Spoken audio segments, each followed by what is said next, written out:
Hello, everybody, and welcome to Newcastle Fans TV for today's huge Champions League 6-pointer. I must add, game between Newcastle United and Chelsea at St. James's Park. Welcome to the channel and welcome to Newcastle Fans TV. I'm your presenter, Steve, for this absolutely mammoth clash between the fallen Chelsea giant of old and the resurgent, rejuvenated, reinvigorated Newcastle United side that has just been absolutely brilliant to watch. And today I got my boy who's been on a bunch of watch-alongs with me, and you know, we've had a good record relatively this year. When we do that, it's Kieran. Welcome, welcome, Kieran, my friend. And how you feeling, bro? Quick, just give me a few quick thoughts. How you feeling about confident. The game and all that? I am too. 100%. Like, even if we lose, we still have like we're still in top four, I think. Yes. Yeah, we're still in top four mathematically. Yes, we are. Yeah. So best case scenario, we win. Worst case, we draw or lose. Like I can see us getting something from this game. I think we will get some from this game, but we'll leave predictions for a minute. I want to go through some comments here. Big up Yamin Ahmed, 2-1 Newcastle. I'll start that. We'll look at it after the game. Lee Leyland, big up to you. Hey, Steve, lad. What's going on, Lee? My guy sent you back. Big up. This time the match official. Watch Havertz. Brentford beat Man City. Look out, bro. We can pick up top 3. Absolutely sent you back. Big up yourself, bro. Jay in Atlanta, our member of the channel. Big up to you. Please, people, become a member of the channel. Good times are coming. Good times are already starting. It's 99 pence a month. And I'm going to be working on some stuff in terms of giveaways, raffles. I'm going to try to work on a show that all the members can do, a Q&A sort of thing. So a lot of exciting stuff coming up. So do it. Take a chance. You know, donate $9.99 a month.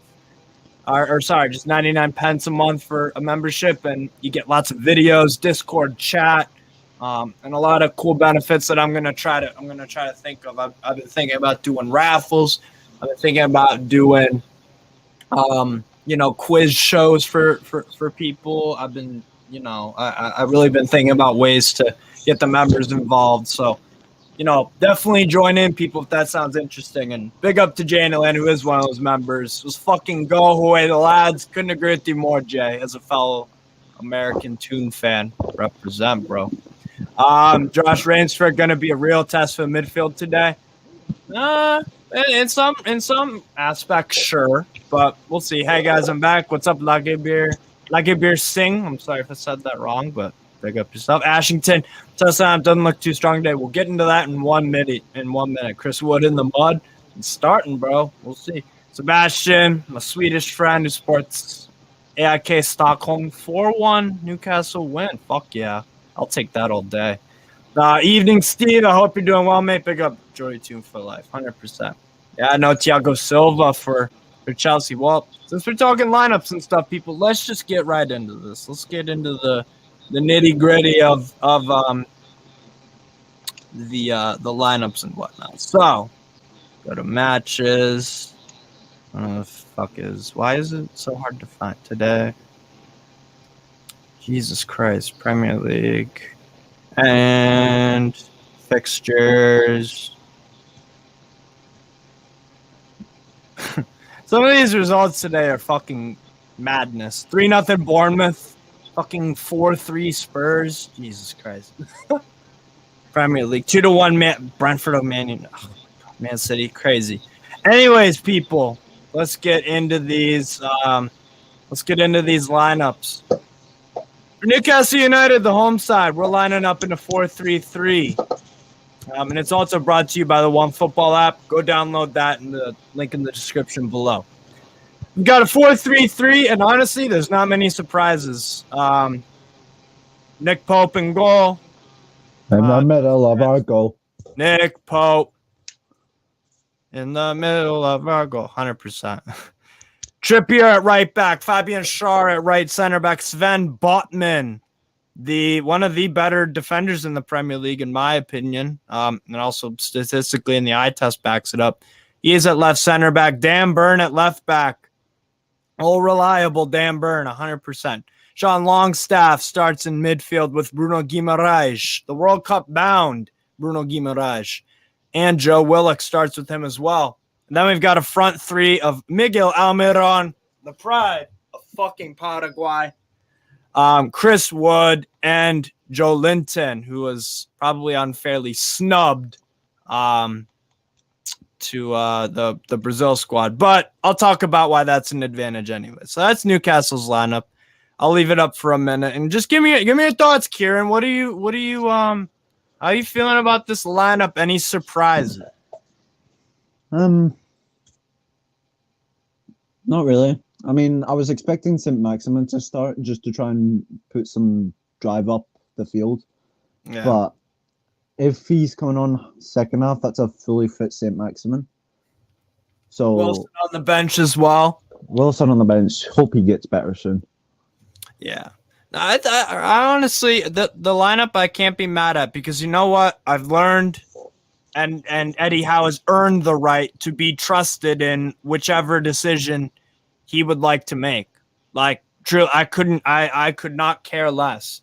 Like, I want to see Matt Target play more, but we're winning with Dan Burn. So Eddie's making that call and it's paying off for him nearly every time. So who am I to suggest something that, like, Dan Burn's working at left back, and that's awesome. And he's playing very well. He's intimidating. Fucking 6 foot, fucking huge motherfucker. So, look, Andy Bell comment here. It's a team to frustrate Chelsea, then strong bench to affect the game. Possibly. I think we'll dominate possession, though, to be fair. I would have thought Wilson over Wood and ASM over Willock, but Wood and Willock were both brilliant against Southampton. So, yeah, exactly. Chelsea will be destroyed. I'm honestly kind of down that same road, to be honest. And then, and you know why? Because when I look at this Chelsea team, the lineup in a 3-4-2-1, straight away, the problem here with Chelsea that I'm watching, that I've been watching the past few games because I knew this obviously be a lead-up game. Look, Chelsea in a back three struggle a lot, and here's one of the major reasons why. When Koulibaly steps out, there's a big gap in there, and he doesn't always have the recognition to know when to step up in the right time and not. Azpilicueta as a right center back, fine. I mean, Taylor Hall's going to offer a lot on that left side. He had a very, very good debut for Chelsea. What is that prediction? Huh? Bet365 ad. They're saying Chelsea's to win 1-0, 10-1. What football have they been watching? Only way that happens is if it's a Jorginho penalty late on and Kepa or Mendy has a wonder save. Anyways, but yeah, Chelsea line up in a 3-4-2-1, which I'm a huge fan of in terms of them in a back three are horrible. So I already feel very good about this game. This makes me feel even better. We've got Edward Mendy in goal, who's a good goalkeeper, but with his feet and his decision making, very, very mistake prone. Can lead to some really awful mistakes. A back three, a very old back three, besides Chalobah, who's obviously pretty young. Cesar Azpilicueta, who's a very good player still, but he's declining a little bit. Kalidou Koulibaly, who's kind of struggled a little bit, and Trevor Chalobah, who's a good center back. Ruben Loftus-Cheek is a wing back. Look, again, Potter isn't learning his lesson. Good for us. Loftus-Cheek is not Chelsea quality or, especially not out of position as a wingback, but we move. That helps us out. Kovacic and Jorginho, the real class of this team, in my opinion. And then Taylor Hall, who's very, very, very exciting progress. But, I think Taylor Hall will probably be their man of the match today. Conor Gallagher as a right winger, no thanks. I don't think that fits him at all. Broya, I don't know what service the guy is gonna get. And Mason Mount as a winger, no thanks. Shite, honestly. So, having looked at the lineup and having looked at both lineups, what are you going with, Kieran? For a prediction? I'm changing mine. I'm changing Well, mine. I said either 2-0 or if we make one mistake, I think 2-1. It's Don't either sit one on or the the other. fence. Fine, Don't sit on the 2-0. fence. Pick one. I trust Botman and Shaw, so I'll go 2-0. Okay. And here's what I'm going with. I'm going with 4. Seriously, I'm going with 4. That back 3. All right then. Okay.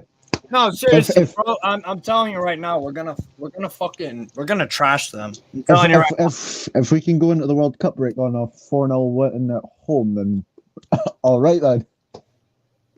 I'm telling you right. I mean, bro, we think about it like this. Also, we beat them 3-0. What was that? 5 years ago when we were shit, like really shit. When was that? When was that when we won 3-0? Shit. Evening, lads. Sorry, I'm trying to keep up with the comments. That's a good question. We definitely beat them 3-0 sometimes. Let me know in the comments, people, when we beat Chelsea 3-0. The last like result I remember we beat them was the 1-0 with the last minute header from Isaac Hayden at home again. Like that was when we had like the likes of Willems on loan and that. V for Vendetta is going for a 2-2 draw. Our win streak has to end at some point. True. I'm still not quite over being bruised yet. Yeah, I get that. 2-2 would still be fine. I just don't see how Chelsea scored 2 goals. I don't see how Chelsea scored 2 goals. I don't see how they score 1. I think they're going to struggle to even create many chances. I wouldn't be surprised if we allow them less than 2 shots on goal, if I'm honest. Yeah, 2018, I think we beat them 3-0 at home, and we were shit. So, I think, and you also have to look at Leeds kicked their ass 3-0. Brighton beat them 4-1. So, it's a game under the lights at St. James Park on a Saturday. And big up Hugo Barreto. Bro, hold on. I'm going to go full screen. There you go, Hugo. It just came in this week, bro. Big up Paraguay. Fucking love Paraguay. Who doesn't love Paraguay? Yeah. 3-2 win for me. Fair enough. 4-1 Newcastle. Big up Chantal. Oh, Chantal, I forgot. You had a comment earlier. Steve, I know you was probably at work, but my other half was sad that there was no midweek live. There wasn't a midweek live because the Newcastle Crystal Palace Carabao Cup match wasn't on TV or any stream. It wasn't on anything. Yeah, like if the only people that watched the whole 90 minutes were those at the game. So I couldn't watch, obviously. So that's why. I have a question before the game starts. I have a good question. Yeah. 3-1 Newcastle. Obviously coming away from the victory on penalties to Crystal Palace, moving us into the next round of the round of 16. Could you see us getting past the quarterfinals? If it's at home, anyone.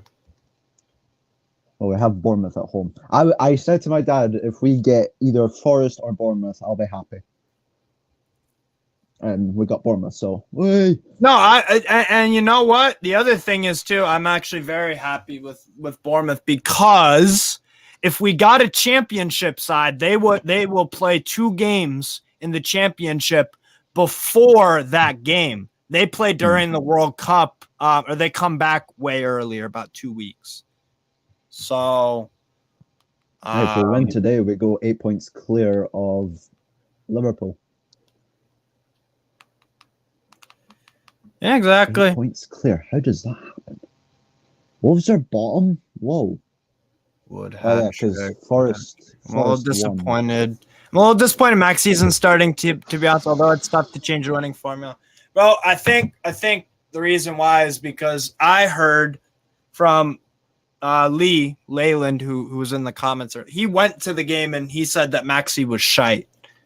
So that's probably why he isn't playing today, like He starting. might get subbed on like 66th, 67th minute or Yeah, something. I wouldn't be surprised. Or if Jacob Murphy gets injured, obviously we'll sub him on. But I yeah, I don't know. I feel pretty good. And by the way, V for Vendetta, the 10-1 odds were that was just a score. That was a correct score bet, 10-1. It wasn't any Chelsea win. It was just a 1-0 Chelsea win is 10-1. That's what it was. But yeah.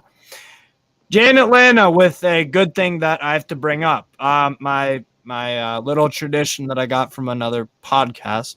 We win if we press effectively. Bruno has a monster game after the penalty miss. They have high pressing rate, must control the middle of the pitch. I have faith. Statement win today, 2-1, get it. All right, so I'll have you answer this, people, in the comments. Fill in the blanks. Fill in the blanks. Fill in the blanks. Newcastle United will win today if this and this and this happens, or we do this, or Chelsea do that. And then Newcastle will lose if blah, blah, blah, blah, blah, blah, blah, blah, blah. So I'll start it off, right? Newcastle United will win today against Chelsea if... Can I just say before you say anything? We are, like, you know how a few of us were smiling in, like, the lineups for Sky Sports?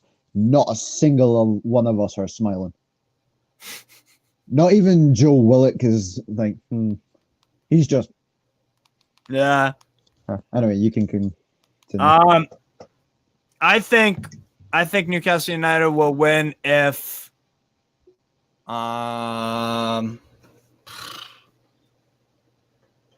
we score in the opening 10 minutes.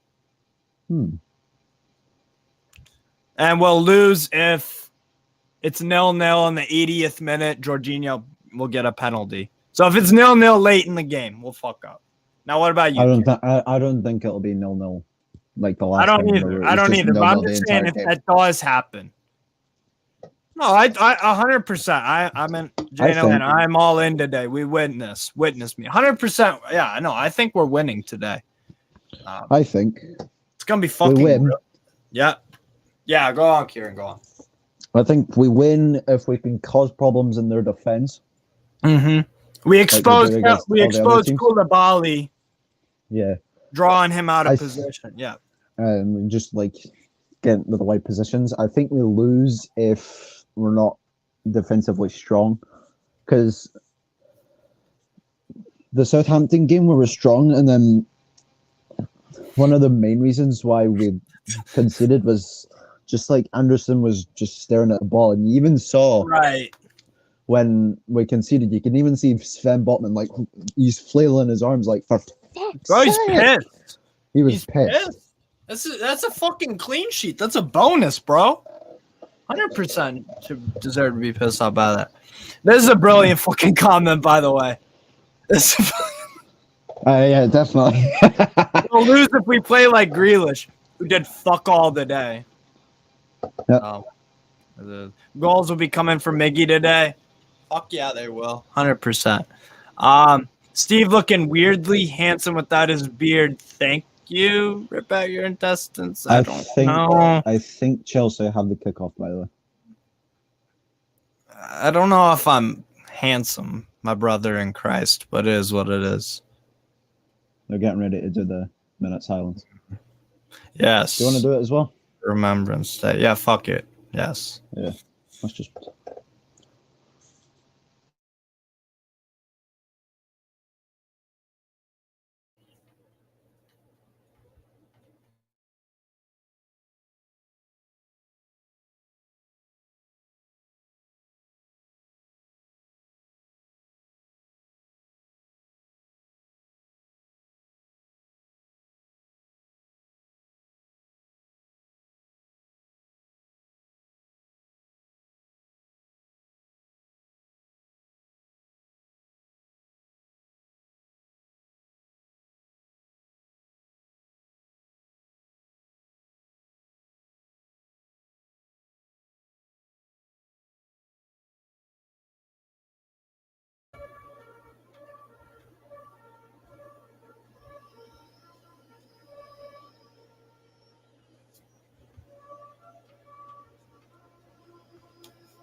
And there we are, people. There we are. Now, big up everyone. Big up everyone who served in the British military. And honestly, since we're allies, it goes both ways since World War I. So it is what it is. Yeah, that was fun. That was beautiful from War Flags. That was good Tifa, 100%, man. My gran has a old photo of her dad. So technically, my great granddad.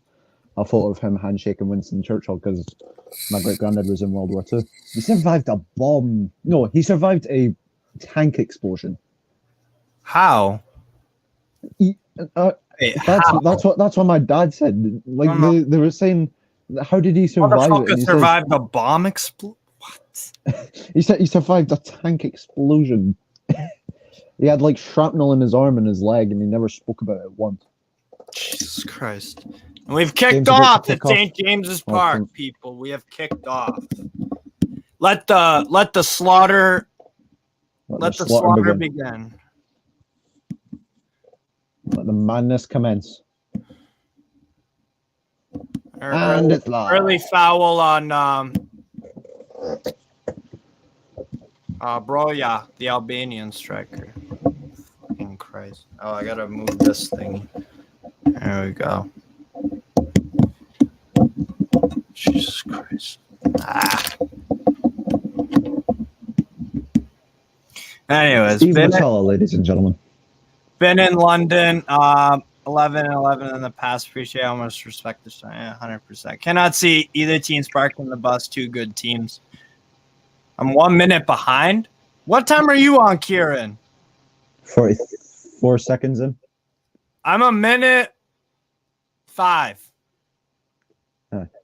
So I'm quite delayed. Sky Sports at it again. Fucking Sky shite.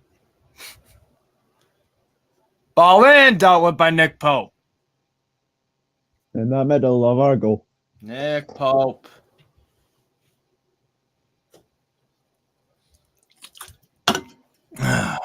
Big up everyone for watching. Make sure to smash the like button, subscribe to the channel, share the video around, share our videos around. We've got some top quality videos coming out during the World Cup break too. Obviously, we're gonna, like I said, if you're a member of the channel, we're gonna get you very heavily involved. At least I want to. At least I want to get you guys very, very heavily involved in some videos, maybe a quiz or a Q&A sort of thing. But yeah, 100%. Looking to do some. You don't look old enough to drink alcohol now that the face fuzz is gone. Bro, I know. This is why I don't fucking shave. Because I look like a little kid. Ball in! Looks like Koulibaly deals with it, but Miggy press heavy there. Taylor Hodges plays it out, and Newcastle recover. Absolutely swarming pace. Shout for a handball just to get a free kick. Nothing there, but Newcastle just relentless right now. Chantal. Adam Bell, I'm a minute behind. Jesus Christ.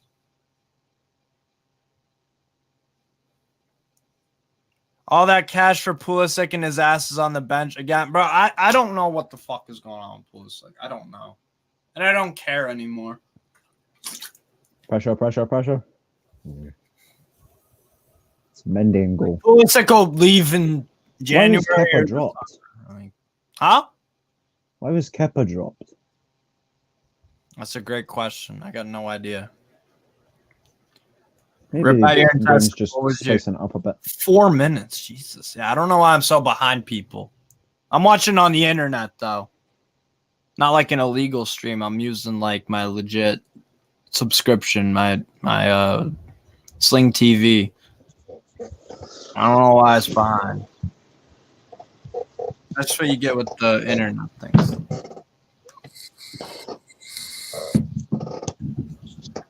That's what Rip Out Your Testin's going with. He's going with 4-1. Loftus-Cheek is down injured, and he's holding his leg. Jesus Christ. That guy cannot avoid injuries. So, fun fact, I went to a game 2018-19. I went.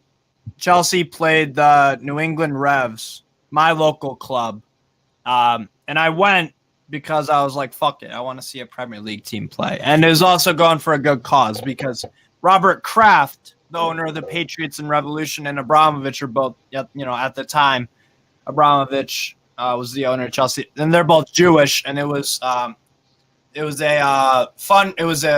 charity game for raising money towards like anti-Semitism or something like it. Yeah, it was anti-Semitism. So I went because it was good for a good cause. And Ruben Loftus-Cheek played in the game, and Hazard and a few of the other Chelsea guys. It was the game before the Europa League final in Azerbaijan, actually.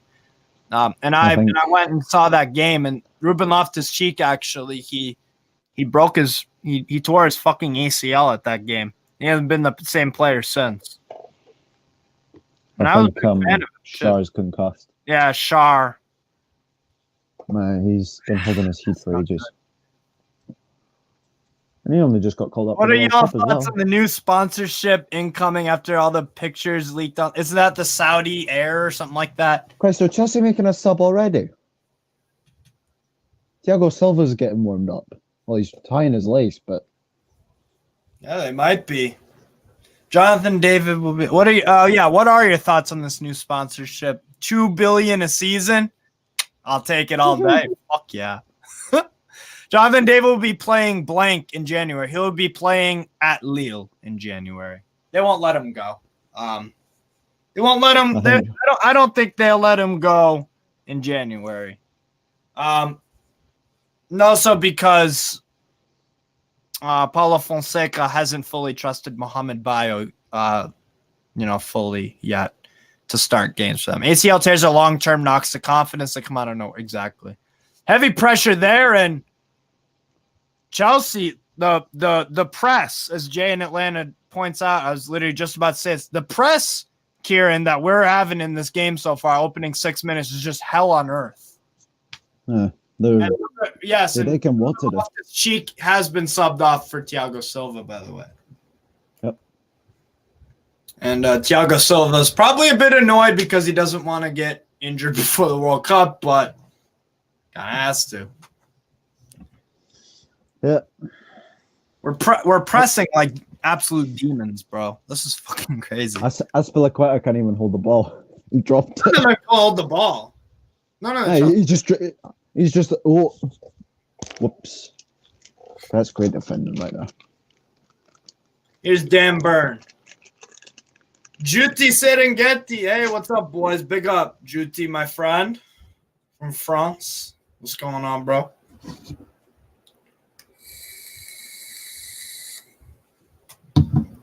Throw in Newcastle. Here's Newcastle on the attack. Miggy Almiron.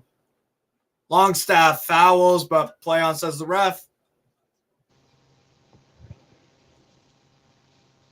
Get up, Jorginho.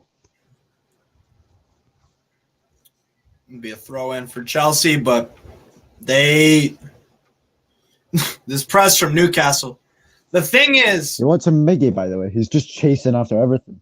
yeah, well, everyone is, but yeah, Miggy out. Yeah. Here in Brazil, we think Bruno will be starting for Brazil alongside Casemiro. Should be. He's better than fucking Fred. Whatever. I don't know how he's made that team. That Brazil team, which is a water carrier, that's what Fred does for Brazil in midfield. He's a water carrier. He does little things. He doesn't get on the ball much. Like he's a fucking water carrier. There's nothing special in that Brazil team. Whatever Fred can do in that Brazil midfield, Bruno can do that and then actually have quality. Go on, Miggy. Fred doesn't really have. Tussle there, and Chelsea are trying to carry the ball out, but they look slow. Yeah. Holy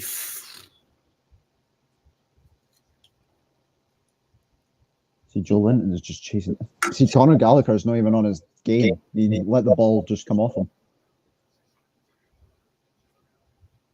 Chelsea don't look interested, if I'm honest. They really do. There's Mount trying to chase him down. Here's Trippier on the ball. They're pressing a little bit now. Throw in Newcastle. Yeah, no. In Brazil, Guimarães has to start over Fred. I think it's ridiculous Fred even got called up, but whatever. If Chiche likes to have him there, whatever. But Bruno should be starting. I just hope he doesn't get injured. That's my only thing. Is Joe Linton on the ball? Aspilicueta covering him. Gets it over to Bruno. Bruno. Here's Willock. Gets blocked by Thiago Silva. And here's Chelsea on the counterattack. Here's Mateo Kovacic. He's one of the only very good players on Chelsea, to be honest, considering the money they've spent. He's Kalidou Koulibaly, another class center back. Hasn't quite settled in yet. Yeah, Aspilicueta now, since Ruben Loftus-Cheek got subbed off, Aspilicueta is now playing at that right wing back spot. So he's getting up there in age, and I've talked to a lot of Chelsea fans. They are not a fan of that, but they have to. No Reece James, no party. Yeah, it's an play on Miggy. What would Bruno's number be? I think Bruno would everywhere in his career. It's at Atletico Paranaense, it was 39. At Olympique Lyonnais, it was 39. At Newcastle, it's 39. I'm assuming Bruno will go with 39 for Brazil too, because it's his father's taxi. He's not offside. Chalobah's leg is stuck out all the way. Yeah. Why Newcastle didn't try Paqueta? I'm not sure. He wouldn't have fit. West Ham maybe. He wouldn't have fit. No, I think Paqueta would have been fine at Newcastle. I don't know. I'm not sure why. Fuck sake. Yeah, and LSO Inferno agrees with you, Kieran. Like, why was that offside? I don't know. Whatever. It is what it is. I'm not fussed. Big sick fit. That's another throw into Newcastle. It's quite funny. They're just all over the place. Oh, a little bit heavy there from Longstaff to try to find Miggy. Or sorry, from Bruno to try and find Miggy. It's one of the only moments that you can really look at and be like, oh, Bruno should have done better there. Because like his whole Newcastle career has been glittering and just straight up fucking brilliant. So it is what it is. It's already 11 minutes in. People, make sure you hit the like button and subscribe, by the way. And go check out the OneFootball app. Here's Aspilicueta. Again, mad press from Newcastle. Beautiful, beautiful work. And then the one time. Down. That's great. That's great. Position. Here's Guimarães. Beautiful, beautiful ball to find Trippier. Miguel Almiron lays it off to Trippier. Nothing there, and Chelsea will try to counterattack. Here's Mateo Kovacic. Good ball to find the feet of Armando Broja getting covered by Schär. Great defending to just strip it off of Broja. I believe that was Broja. Schär was brilliant. Yeah, great little. Yeah, 100%. Don't like how inconsistent this early flag offside was, bro. It's a fucking mess. Just like English refereeing in general. I've given up. I think we're just. I've got, bro. Kieran. Let's have a real conversation here. Isn't it kind of silly at this point to be upset? To be upset when the refs make a bad decision because it happens so much, or is that just me? It's like going to a nursery and being upset that babies are crying. You know what I mean? It's like, well, what did you expect? What did you expect? What were you expecting them to all be like? Staring straight up at you. That they'd be quiet and behave? No, they're babies. They're gonna make a bunch of fucking stupid noise. And like, if you're watching a Premier League game, guess what? The refs are gonna make shitty decisions. Welcome to the Premier League, my friend. It is what it is. Like, why get upset about it anymore? That's just me, though. I don't know. The Weirdale, great stream, guys. Started watching another one, and the guy's kid was crying in the background. That's why I'm not having fucking kids. Annoying fuckers. Why Callum not on that? No, listen. You say that, and watch your girlfriend come into your room and say, "So I've been thinking." She told me to tell her that even if she has baby fever and wants a fucking kid immediately, that I'm gonna be like, nope, I'm not sticking my dick in you until 23 without no fucking condoms, bro. Anyways, and until Newcastle win a Premier League and a Champions League. Yeah. No, I would do that. Genuinely, yeah. Why is Callum not on? That's bad. Well, the reason, illness. And to be honest, Chris Wood scored in his last game. It was a brilliant goal. So I mean, I don't get why that's a foul.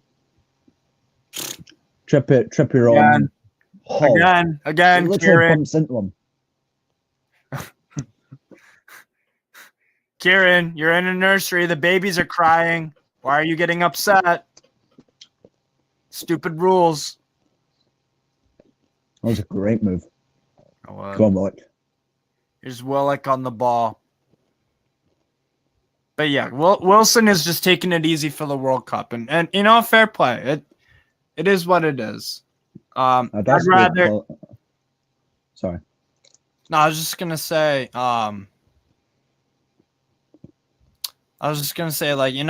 he's very injury prone. If he... Ball in! Oh, kill the volley. Good header. Volley Almiron on top. Oh, that would have been a great goal. Yeah. And to be honest, I see Callum Wilson playing at least 15, 20 minutes in the game. If we don't need him, if we're up 4-0 in the 80th minute, yeah, don't bring him on. We don't need him. What a weird-ass goal from Galatasaray. What the fuck was that? Have you also realized this is only the second... Mendy! Have you also realized this is the second only game in November? Yeah? Jorginho, hard foul, Joe Linton. Jesus Christ. Ow. Good, get him off. Get Jorginho. You just have 4 players in their box during their possession. Yeah, bro, this press. And looks like Callum Wilson is warming up with Jacob Murphy for whatever reason. Here's Chelsea on the ball trying to get anything going. Here's Conor Gallagher.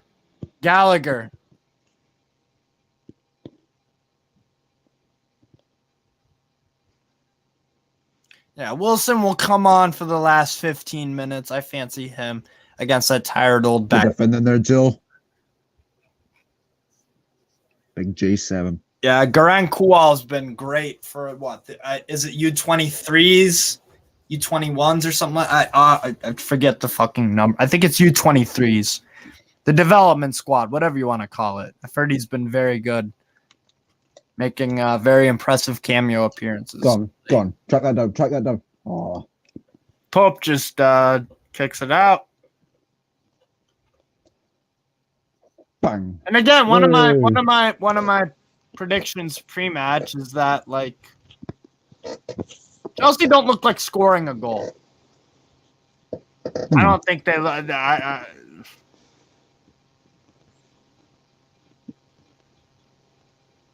Here's Mendy on the ball. Kind of a catchy ball to Koulibaly.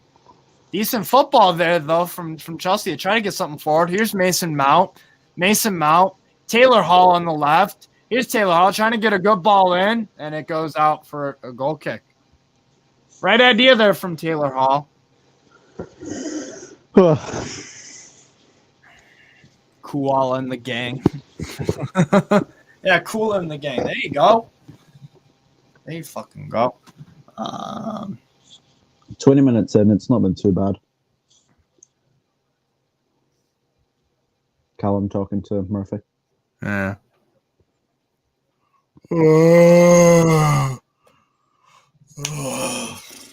See now Steve's already bored.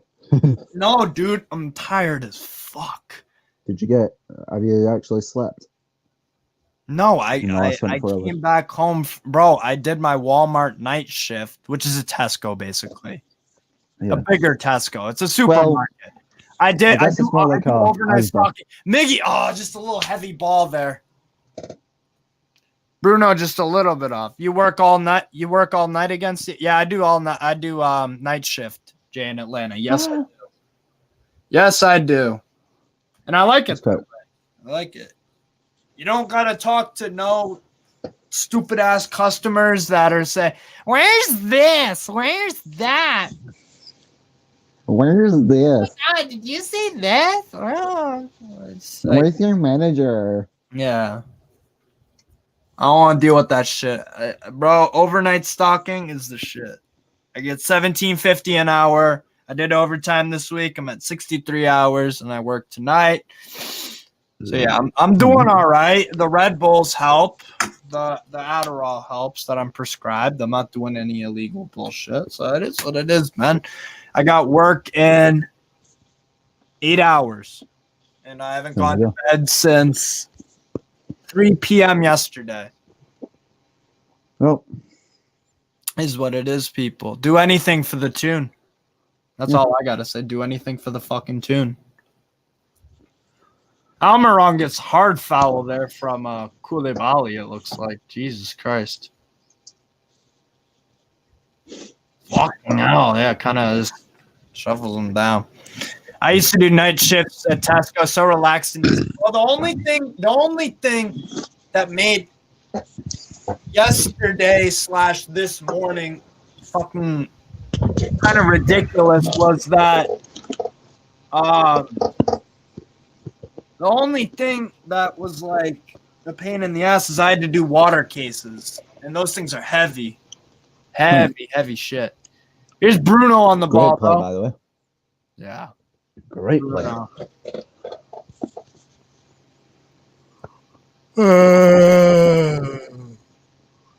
Here's Dan Byrne, Joe Willock. Nice ball there. Botman to find the feet of Trippier. Trippier tries to play it out. Good read, to be fair, from Taylor Hall. No foul, says the ref. Play on. Foul in midfield. Or no foul in midfield. Here's Big Dan Byrne. Joe Linton. Willock trying to get in advanced position. Gets cut off by Jorginho. Nice little defensive play there. I used to work like that. You should teach English abroad. Well, that's actually a good idea. I've been thinking about doing that, to be fair. I did night shift stocking at a grocery store a long time ago. Oh yeah, no, it's yeah. Jay, you work with computers now, if I'm not mistaken. You got some. Spends on the ground. Nice ass job. Yeah, he is. Botman. Yeah, because bro, fucking just leaned over a little bit. That happens all the time. I did the freezers. Yeah. Thankfully, I haven't had to do the freezers. I'm a skinny fuck, so. Yeah, exactly, Jay. You're a tech nerd now, 100%. Yeah. No, what do you make of the game so far, Kieran? I'm very comfortable. Slow-paced. It's slow-paced, but yeah, again, we've been like that. Pressing is there. The pressing's there. The final ball. That's the only thing that's how they're playing. The final ball. Yeah. The press, like right now. Fucking Bruno just grabbing Jorginho and just. That's my only the final ball. If we can fix that up, get in the right position, get some shots. Jorginho's Italians coming out to play. He took me out. I did freezers, no glove back in the 80s, hard as nails. God damn. To be honest, right? Freezer We've lads only had one total shot. We've only had one total shot, and Chelsea have had none. Yeah, exactly. That's why I'm saying, bro, I'm completely comfortable with this game so far. Because Chelsea don't look like. Their problem is they barely have had any time of possession in our own half. Never mind any. The one cross that I can remember off the top of my head was the Taylor Hall one that didn't even come into the vicinity of Nick Pope. It just went out straight for a goal kick. So, like, yeah. Freezer lads and car park lads in winter were on the toughest shifts at Sainsbury. Yeah. No, it's tough. It's tough work. Maybe on the run. But, like, I like it, personally. I was lucky enough to work all day shift. A lot of my buddies that work shift at nights used to get sick a lot. I haven't gotten sick yet, but I've only been doing the job for a week. It is what it is. I like the job because then I could do shit like this. I don't need much sleep anyways. So It's Chelsea, though. It's Azpilicueta. No foul, says the ref. Physical coming together. Botman showing goddamn authority. That's what's up, bud.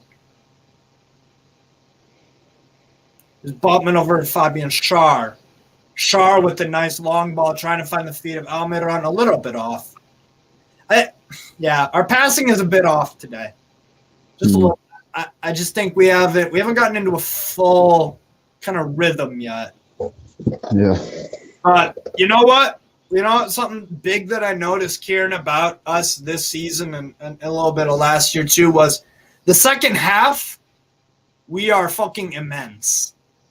Here's Joe Willock trying to change that. A great second half team to first. Willock driving in. Willock just putting Gallagher on his arse. Yeah. Go on, Willock. Go on, Willock.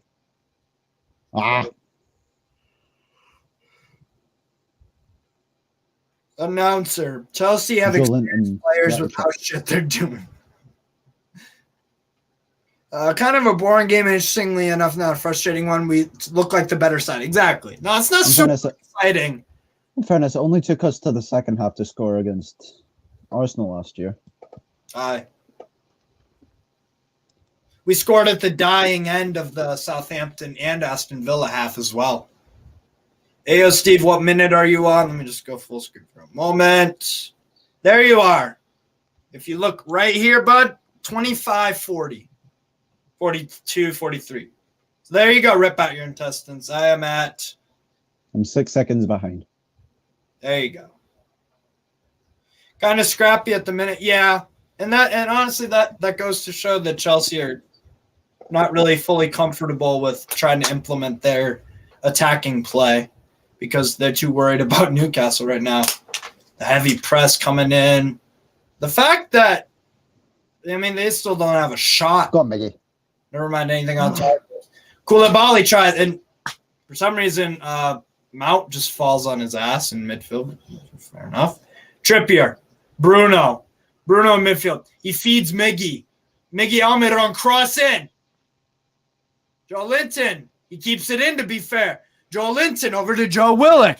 Oh, that's a lovely ball. Bruno Guimaraes. Bruno with Jorginho covering him. Joe Linton. Good defending there. Koulibaly, to be fair.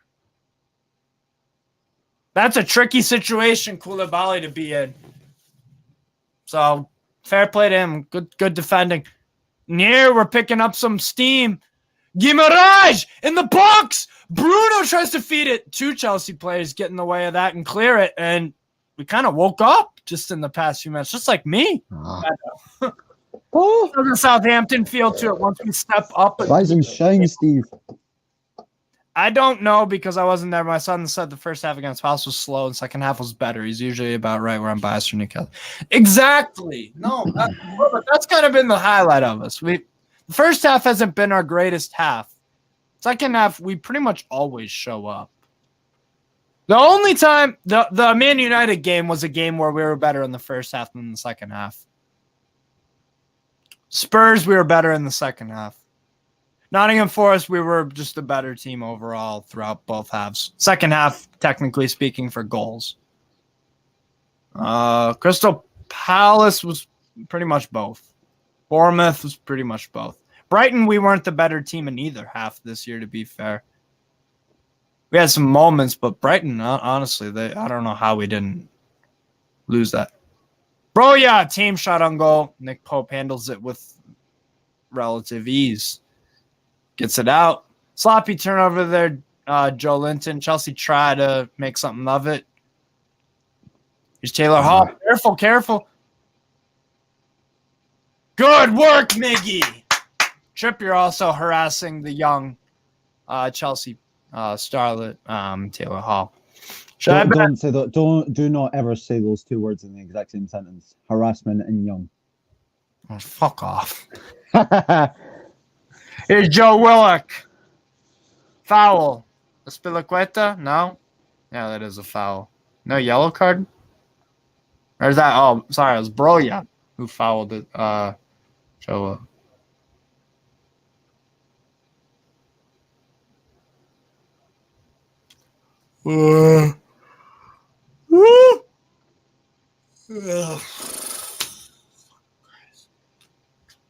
get some water. Another foul there. Chelsea fouling Bruno Guimaraes. And Trippier ain't happy about it. And Jorginho's like, oh, I'm so sorry. It's more for a pint these days. So Beautiful. Fuck yeah. Should I bet £5 on Newcastle winning the league? Please tell me Bruno's not injured. I want this guy to go to the World Cup. Come on.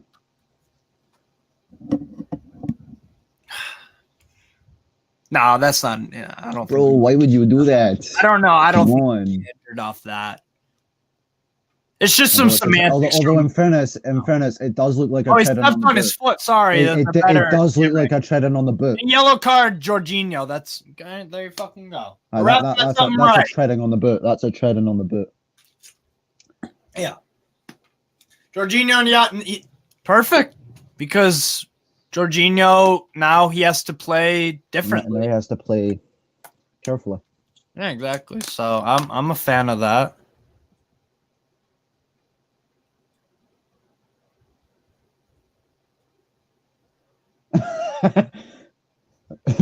Bruno just got lifted. Just get up! I'm trying to take a free kick.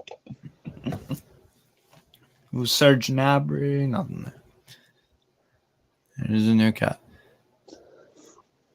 It's just a wall of like offside, says the ref on that. What? How? I don't know. The nursery again. Eddie Howe taking notes. He's probably like, his notes are probably like, why the fuck? Why the fuck are they always calling offside? Yes. And also, why are we much better in the second half? Heavy press from Newcastle, and we force them into a throw-in deep in their zone. Really sloppy from Koulibaly, Mendy, and Thiago Silva. That could have ended in some real disaster. Chelsea are all over that place. Remember when we were looking at Koulibaly last year? Here's Joe Willock. Finds Miggy. Miggy ball in. Tame effort from Trippier trying to get the cross in. It's saved easily by Mendy. What is it with Trippier lifting up his shorts to show his thighs? Unusually wasted by Trips there. That is true, but we're pressing the fuck out of them. Azpilicueta tries to just play it out. Pace finds Broya, but tracking back there from fucking Bruno. Absolutely brilliant. Wow. Ended up in Rosette.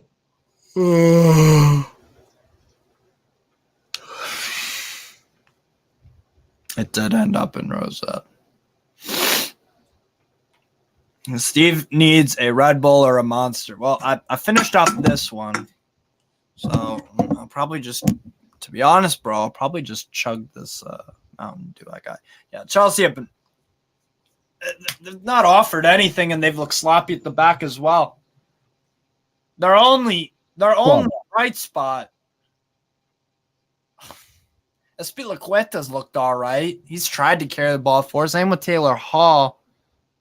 Gallagher's looked all right. It's just, I don't know what it's just, yeah. Another kind of an off ball there. Mendy claims it easily.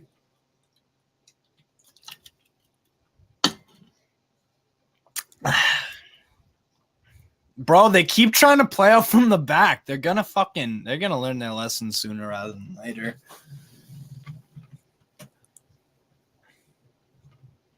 Here's Kovacic over to Koulibaly, over to Taylor Hall. Taylor Hall.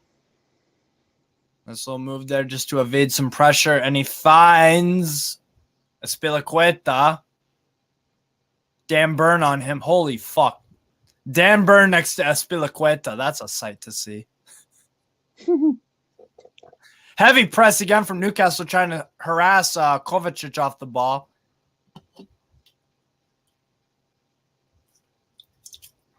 Who's that to? Invisible Man?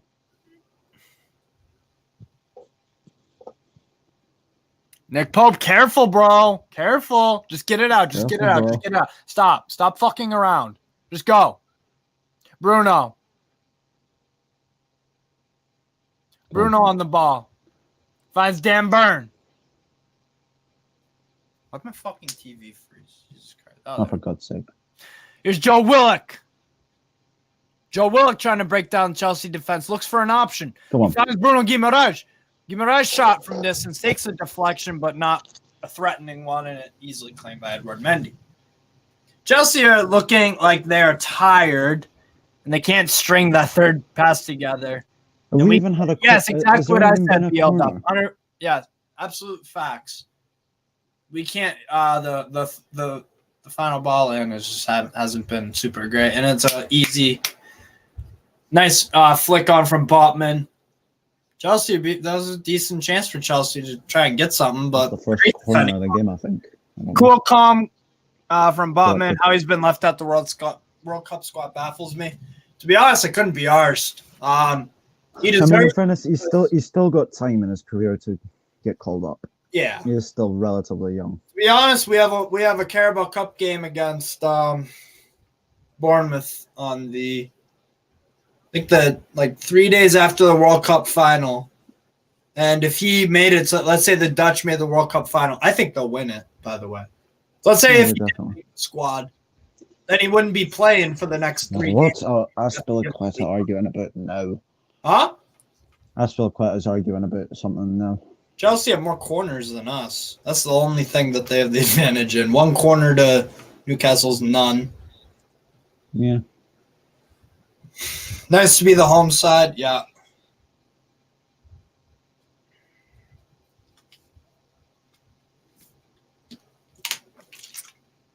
Great header out.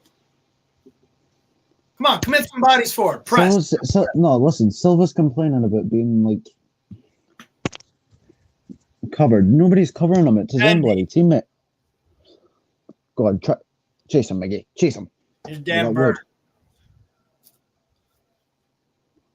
Big Dan Burn. That's all you need to know.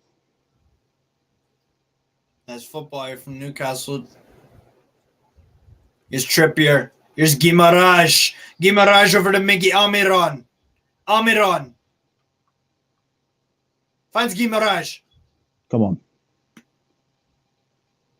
Miggy. Trippier. To Bruno. Go on. Come on. Get the fucking shot on goal. Please, God.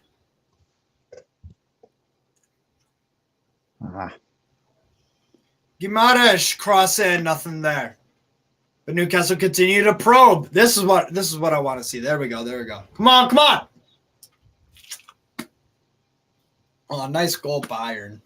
Serge Gnabry 1-0 Bayern. If this stays this way, ASM and Wilson in the second half can finish them 100%. Corner for Newcastle. Tied up on corners off Thiago Silva. Oh, that would have been a great play. That would have been goal of the month, in fairness. The way that play was the way that was constructed, it would have been amazing. Beautiful football. Oh, this is our first corner. Let's make something from this corner. Come on. Just need a goal now. We're all over the. Yeah, exactly, man. Chelsea have offered next to nothing. Mm-hmm.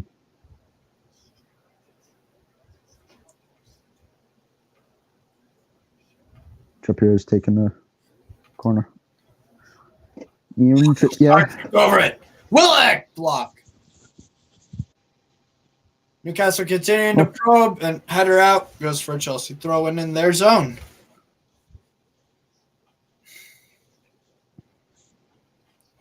Yeah, big up everyone that's watching. 52 people hitting that like button. Or 52 people watching. Make sure, people, to hit that like button. Yeah.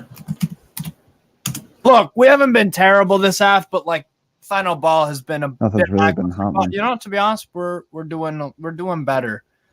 As the game goes on, we become a better side. That's what I've noticed. I don't know about definitely. You. Yeah. It's mainly in front of the Gallagher that we actually get into it. Aye. That rhymes. In front of a Gallagher, we get into it. Gala getting into it. Yeah, it does rhyme. Facts, bro. Facts.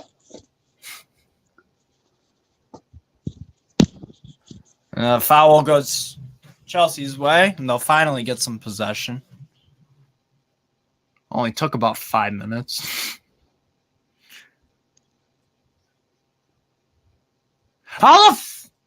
Never mind. I'm gonna save my anger. Never mind. It's stupid ass Premier League refs. Don't get upset. It is what it is. Here's Almiron, the man on fire. Jolinton. Good, great ball. Damn burn. Block. Damn burn. Okay. Bang. Yeah, we having trouble. Mendy at Another all. corner. Bro, that damn burn shot had some fizz on it. Jesus It Christ. had some power behind it. It did.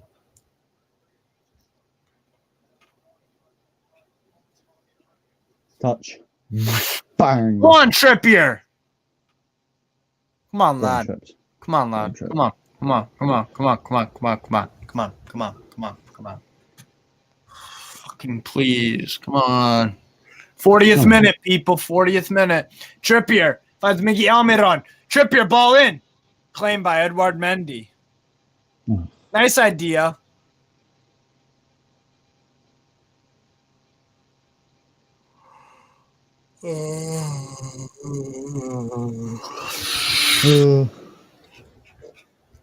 And then get into this game in the second half. Once upon a time, a draw would be good, but expectations are now higher. We being greedy?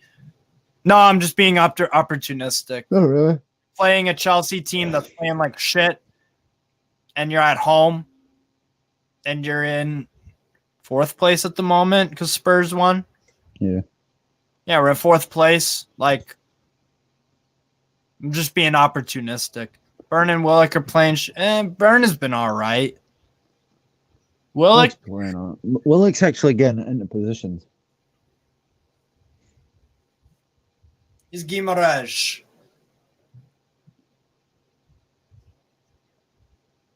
Oh, Jorginho tries to clear it out, but fucking A, man.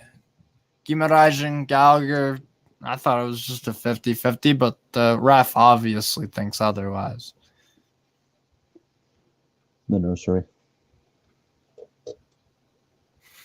The nursery's crying again. Yeah, I mean, Seth, that again, this is just, yeah. Yeah. Yep. The ref, you're 100% correct.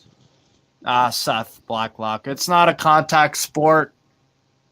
According to this ref, at least, it is fucking is what it is, man. It is what it is. I'm tired of that. Home fans can't be thrilled about our last 10 minutes position. Last 10 minutes of possession. Chelsea 29%. Newcastle 71. Yeah. Bro, like I said, it's taking them 5 fucking We're all over them. Graham Potter's like, what do I do? I'm absolutely shitting myself. Is that Dan Ashworth? Graham Potter is manager of Chelsea, by the way, BL Duff. Let the game flow. We'd be up 3-0 by now if Longstaff and Willock woke up. I kind of agree. The final ball needs to be better, though. Just need a bit more pace and behind. They have the Chelsea pensioners. 100%, man. Yeah. Look, we got 2 minutes left, people. We've scored in the past 2 games. We had 2 stoppage time goals in extra time. So let's see. Let's just see what happens.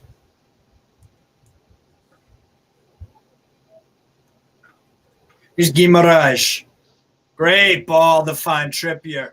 Here's Trippier. Cuts back a little bit. Trippier. He finds Bruno Guimaraes. Bruno probing. Looks for Miggy Almiron. Here's Bruno. Back to Fabian Schär. Schär just a little bit heavy on the ball, and it goes to Mendy easily. He was trying what he did against Forest. This game is so boring. Yeah. We've had 71% possession in the last 10 minutes. Yes. Yes, we have. Oh.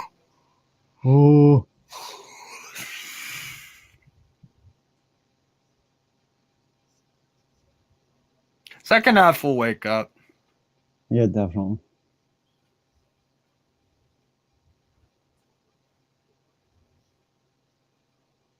He's Guimaraes over to Miggy Almiron. Taylor Hall covers him. Longstaff. Finds Botman. Willock. That's Dan Burn, actually. Never mind. Shar. Trips. Here's Kieran Trippier. Miguel Almiron. Bruno. Back to Trips. Trips plays it back. Here's Big Dan Burn. Over to Joe Linton. Dan Burn making an overlapping fullback run. What a fucking G. Here's Joe Linton. 2-minute stoppage time, by the way, people. Go on, Joe. There's Longstaff. Over to Guimaraes.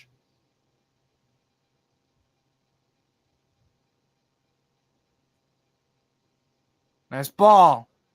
The way the commentator says Dan Bruno's Burn. second name, it Dan sounds Burn like he's outside the saying box. Jimmy Rice. Joe Linton. Guimaraes. Oh, Close. Done. From Bruno. Bruno Guimaraes. Chelsea look to counter. Here's Kovacic. Good defense there. Easy. Just right place, right time. Newcastle look to counter. This is where it can really damage Chelsea. Here's Miggy Almiron. Come on.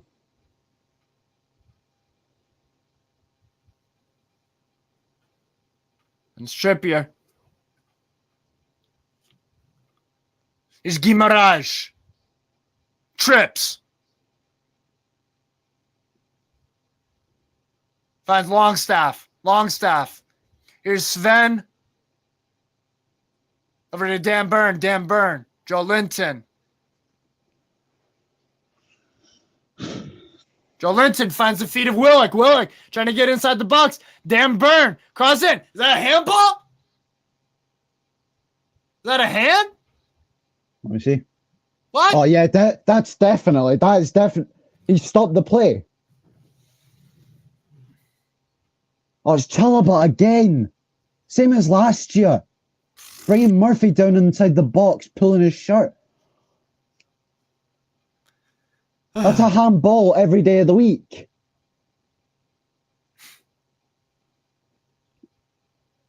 VAR has to have a look at this. That's a handball every day of the week. That's bullshit. It is, but Play was visibly stopped by the hand. when you hire fucking idiots to be refs, you get idiotic results. Trippier ball in. Header just a bit over. Bro, when you hire fucking idiots to be refs, you get fucking stupid results. It is what it is. Halftime. Until Honest to God. until we as a collective society around the world boycott the Premier League for having shitty refs, they have no motivation to change it. That's all I have to say about Honest to God. wasting my fucking time. Wasting my And fucking look at the ref laughing at halftime. What are you laughing about? He's a fucking prick, is what it is. I mean, yeah, Bruno does seem slightly off today. I don't know how. I'll be back in a sec. I've seen them give him for. Oh yeah, they 100% got away with. 100% got away with it. It is what it. Bro, this is Premier League refs for you. When we eat up their fucking product, we consume their product. So until we stop watching, until we stop going to games, until we stop buying merchandise, until the Premier League is, the worst league on earth financially or whatever, then we ain't going to get nothing different. So it is what it is. Bring Maxi on. Look, I don't think it wasn't a great half. I'm not going to say it was like amazing. It was it was pretty damn good because at the end of the day, we neutralized Chelsea completely. They didn't have any clear, obvious chances to score, albeit we didn't either. But we look like the team that actually wants to score. We look like the team that actually has something about them. And, yeah, the ref is shite. I mean, breaking news, a Premier League ref has fucked up another VAR decision in a big telecasted game. Wow. Where have I seen that one before? I have a visitor, Steve. I think, yeah. Willock's been all right. Look, the thing that has to improve for me is the ball of the final third because it's just been a bit off today. Little doggy. Doggy. Yes, it was a penalty all day. I just look. I know it was. Are we gonna win? I know. Are we gonna win today? Are we gonna win? We're gonna win. That is. We're gonna win. Good set piece. Charge just missed the one. Yeah, exactly. Look. What's wrong We'll with be fine, people. Remember this about Newcastle, people. We're a great second half team, especially in the first half. We do all right. Today wasn't extreme, but I don't know what's going on. Yeah. What's that? What's that on the iPad? There's nothing over there. It's wires. That's a bed, yeah. Looks like you're just a... What are you looking at, you daft dog? Come on, say hello to Steve. Come on. Look at Steve. Look at him. Aww. Think Thiago coming on made it much more difficult. No, Thiago Silva's a good defender. It did make it difficult. Woo! He's been very good. Steve, get a power snooze. Oh, I don't have time to. I can't appear and run the show. There you go, Doc.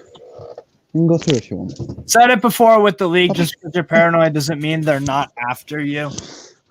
Can't see this ending goalless.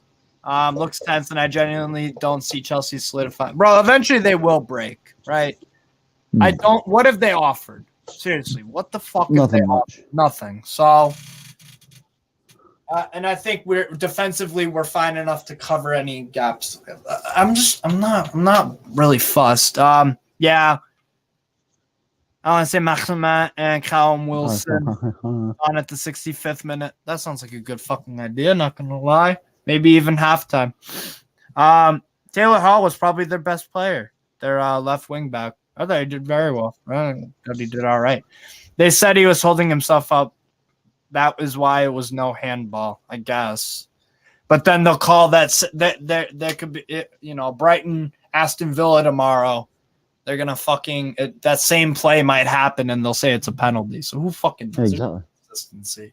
It is what it is. I mean, again, for like the fifth fucking time today, there's no consistency in Premier League reffing. They're shit. They're incompetent. They're idiotic. Maybe even corrupt. It is what it is. I know what I'm watching with the Premier League. It happens. I don't know what else to say. Now, look, improvement second half here, and what do you want to see? More. You want to see ASM and Callum Wilson subbed on? At some point, yes. Not too late that they'll barely get into the game, but not too early that they have the chance to get injured. Yeah. Yeah. You know how LFC are up for sale? What if they got Saudi owners? I mean, that's what it is. If they got Saudi owners, that's cool. Welcome to the club, I guess. Like we have them too. V for Vendetta, big up to you, my friend. Gotten some good positions, but lacked that spark. I think we're playing a bit too slow to open Chelsea up. That's facts. Yeah, I think the rhythm is a bit slow at the moment, but I'm optimistic. I'm very optimistic because, like I said, people, second half usually we come out a different side, and to be honest. The past two games, besides this one, we've had a penalty a penalty call in stoppage time, and we scored it going into halftime, and we nearly had the same fucking thing. So that's a good omen. How's Wood a pro footballer? Guy's been invisible today. Let's be real. A 4-3-3 doesn't suit him. Who do you guys think are going to win the World Cup? I got the Netherlands, and I'll ask Kieran soon. I think Newcastle should make at least 3 subs toward halftime. Yeah. I agree with that. I think Newcastle could make at least 3 subs at halftime. After that Burn shot, it was a hard. That's a bit odd. And you see history for me is Laurent Robert. Yeah, or what was that goal against Tottenham? Was it Shola Amiobi with that fucking ridiculously fast goal where it was just like fucking bullet? I forget. I don't know if that was Shola. Is that Papa Cisse? No, I'm talking about the goal at White Hart Lane where the goal, it was... Yeah, I know what you mean, but the Sky Sports, like, people sitting in the room, I think that's Papa Cisse. Oh, that's pretty cool. Tiote. Yeah, the Arsenal goal, that ball was hit really fucking hard too, the volley. R.I.P. Tiote, 100%. A lot of players don't want to get injured in these games. That's part of it.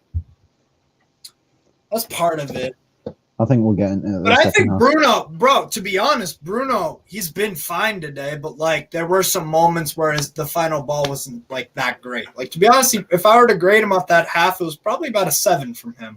Because he did his dirty work and stuff, but the passing, like the final ball wasn't like, up to his usual quality. Yeah. I'm gonna stick some new popcorn in because it decided to not pop for some odd reason. Back in a sec. Well, opposition shit their pants when Maxi is running at them. They usually double up on him and could create space for Almiron to exploit. The other thing I wanted to mention about the first half is I don't want to see Miggy delivering crosses in. I feel like he did that a bit too much. I want to see Miggy kind of cut in a bit more and then Trippier find him. Like I said, all this, I think Eddie Howe will be, addressing the lads and telling them maybe some of what I'm saying. I got no fucking idea. But look, people, we're in a good position in this game. It's 0-0 with Chelsea at halftime. We looked a much better team. They have offered next to nothing. I believe they have let's look here. They're going to show me like the full stats package on Google. Yeah. 5 shots, none on target for Newcastle. 1 shot on goal for Chelsea and 1 shot. That's fucking crazy. Yeah, exactly. Bruno's passing is a little bit off today, and Almiron, I want him to cut in more. Just cut in a bit more. But I like the link up with Trippier, though. I seriously, people, I just think it's a matter of time. I think it's a matter of time until we score. So,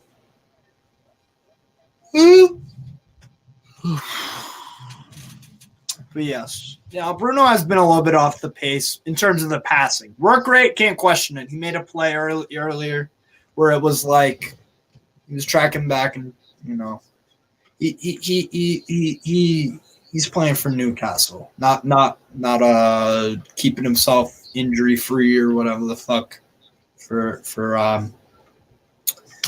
the World Cup with Brazil. I'm good, thank you. Yeah, big up Hippie. Nice to have you in here, my friend. Hippie. Overslept this morning. Seems I didn't miss much. No shots on goal from the tune. Yeah, but we looked the better side. We absolutely looked the better side, I think. Connor Chalmers, mind if I join you for the second half? Aye. Yeah, give me a sec, mate. Give me 2 seconds. Aye. Yeah. I'm not going to let everyone in. I mean, you can click on the link and I'll have you in for the fan reaction show. Yeah. I have some good news. I'm sure, remember. Yo. We are popping. That's good. Popping what? Popcorn. Oh, there you fucking go. Get Maxi and Wilson on. Yeah. Yeah, get them to him. That'll I probably want change Joe up the play. Linton in midfield, though. Yeah, anywhere else he just doesn't.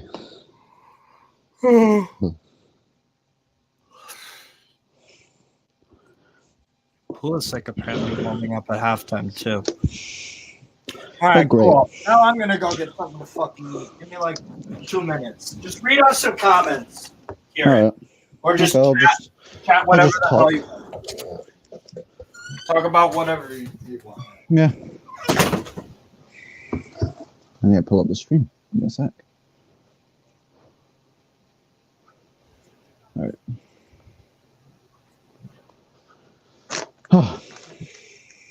Right, let's read some of these comments. Boring first half, yeah, I can agree with that. I mean, we're just trying to get into the game. I think that's what we're trying to do.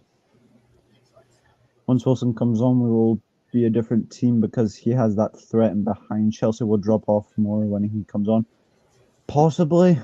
I mean, that should have been a penalty. The incident with Chalobah's arm. Penalty every day of the week.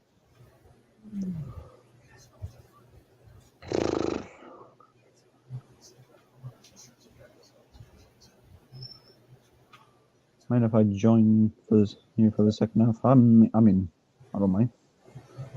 Sure, Connor, you can join if you'd like. Sure, Steve wouldn't mind that. The more the merrier, I think. Bruno's been off the pace for him. Yeah. I do still think we can win this game because we're more fast-paced going into the second half, and plus we need a clip of Steve going absolutely ballistic, don't we, lads and lasses? Time for a moment of magic from ASM. Yeah, Adam, I honestly think ASM will try something. Like, Maxi on his days, he's world class. But we'll see. Pulisic was close to being a NUFC player this summer. I wonder how he's feeling about that. I think he might come next season, or possibly in January, if he doesn't get injured in the World Cup. I'm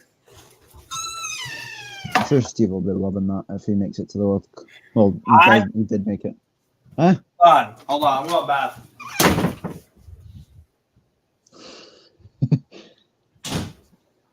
Slamming doors and everything because we're not winning by halftime. But yeah, I feel like we can score. I don't see why we couldn't. Second half's going to start soon anyway, so yeah.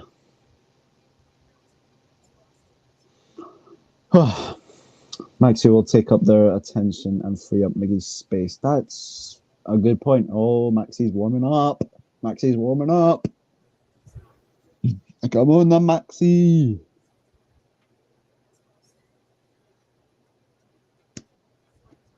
We just need to up the pace more, and I really believe we can not just win. We could score a few. Come on, the dude. I honestly can't see why we can't score more than one.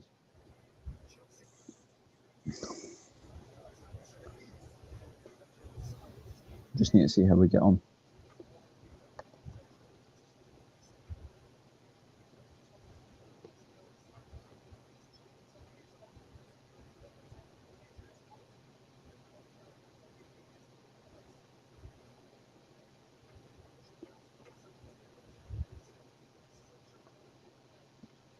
I've had to mute this commentary. They're unbelievably biased. It's a clear penalty. None of this supporting his body bullshit. Yeah, I'm even saying it's a penalty. Pulisic. Fucking Pulisic coming on. Interesting. I'd say Jolinton. Connor and Jay are gonna come on. Hey. Oh, we've got more. What's up, guys? Hey, boys. Can I just say this comment I agree with by Seth Blacklock with the commentary. They're saying that was support. I've had to mute this commentary. They're unbelievably biased. It's a clear penalty. None of this supporting his body bullshit. Well, I mean, like I said, people, I ain't wasting much fucking time. Pulisic on for Aspie. Aspilicueta. I'm going to go get my popcorn before this half starts. Pulisic is a wing back again. Oh, because that's going to work. I'm going to go get my popcorn before the second half starts, so I'll be back in a second. Well, second half has started. Shit. There we go, people. How are you two? How are you two guys doing? I am great. I am all in at like a full 11 out of 10 American insanity level right now. Like, Same. I mean, I believe I've paid 20 years of my life to get here. So don't tell me we're not going to win. I don't want to hear it. That's where I'm at. No, I think we will get the win because second half we're a very good side. Let's go! Woo! Win the lads. Win the two. I'm around with Burn Oh, yeah, Pulisic. Jay, does it annoy you when Pulisic, just from an American perspective, that Pulisic gets played everywhere? Besides on the left wing, which is his only good position. You know, I think he's like the prize American. You know what I'm saying? That and honestly, he just gets too much attention. I mean, he's a great player. He's a great American player. I'm excited for him. I want to do well. But yeah, it's just the whole treatment of that is just aggravating, right? He should just play and do well and be commented on based on how he does for that, not just ooh, look, a good American, right? Yeah, 100%. Personally, Jay, I think the most talented American that we have is Gio Reyna. I think Gio Reyna, talent-wise, has the highest ceiling. Pulisic is the one I'm most familiar with and have seen the most play from him. So I'll bow to your infinitely more experienced game watching than mine. I have a question for you guys. Yo. What's your opinion on Tyler Adams getting a double yellow? He can be a bit of a. He's not really a hothead, really. I don't know. He just the game got away from Leeds and he just made a rash decision. I mean, you're going to get that. You're going to get that a lot, right? Especially when you're on one. Yeah. Come on now. Jude Bellingham's the only. Connor, how you doing, man? What's your take on the first half, and what do you want to see second half? I am grand, Steve. Thank you. I think the first half, not much happened. I was growing quite irritated with Sean Longstaff, I must admit, because I felt there was a few promising attacks, and he turned back to him, and he's turned back, or he's made the wrong decision, or too many touches. There was the one that was played to him in a bit of space on the edge of the box. Just you've got to fizz that across the front of the goalkeeper, across the 6-yard box, and instead of if it doesn't like come off, it's fine. At least you tried. Yeah, at least it's the right decision rather than that sort of cut back and then it's back again. But what are you guys on for time, by the way? 47-37. I am 48-25. Well, I'm 48-44. I'm actually going to refresh Sky, and then I'll pull it back. I'm at 48-25. Are you watching it online though, Kieran? Yeah. I am. Yeah. I'm watching it on the actual television, so that's probably Peacock here in the States is what I'm on. Right? Peacock! Yeah. No, at 48. Go! 33. Go! Run! Go! Run! Willick. When do you guys... I'm assuming you two want to see ASM and Wilson on, or am I mistaken? I do. Definitely. What minute? I think at the latest by minutes 55 at the latest, probably earlier than that, and I would replace. Well, I mean, it's a change. You take Longstaff and you take Wood off, and you replace them with Wilson and Maximin. Oh, well, that's great play. I'm on the same thing, Connor. I wouldn't double sub them. I would bring ASM on at like 65, not a super early 60, no later than 70. And I'd bring Wilson on. I wouldn't save it for the 80th. I think 75.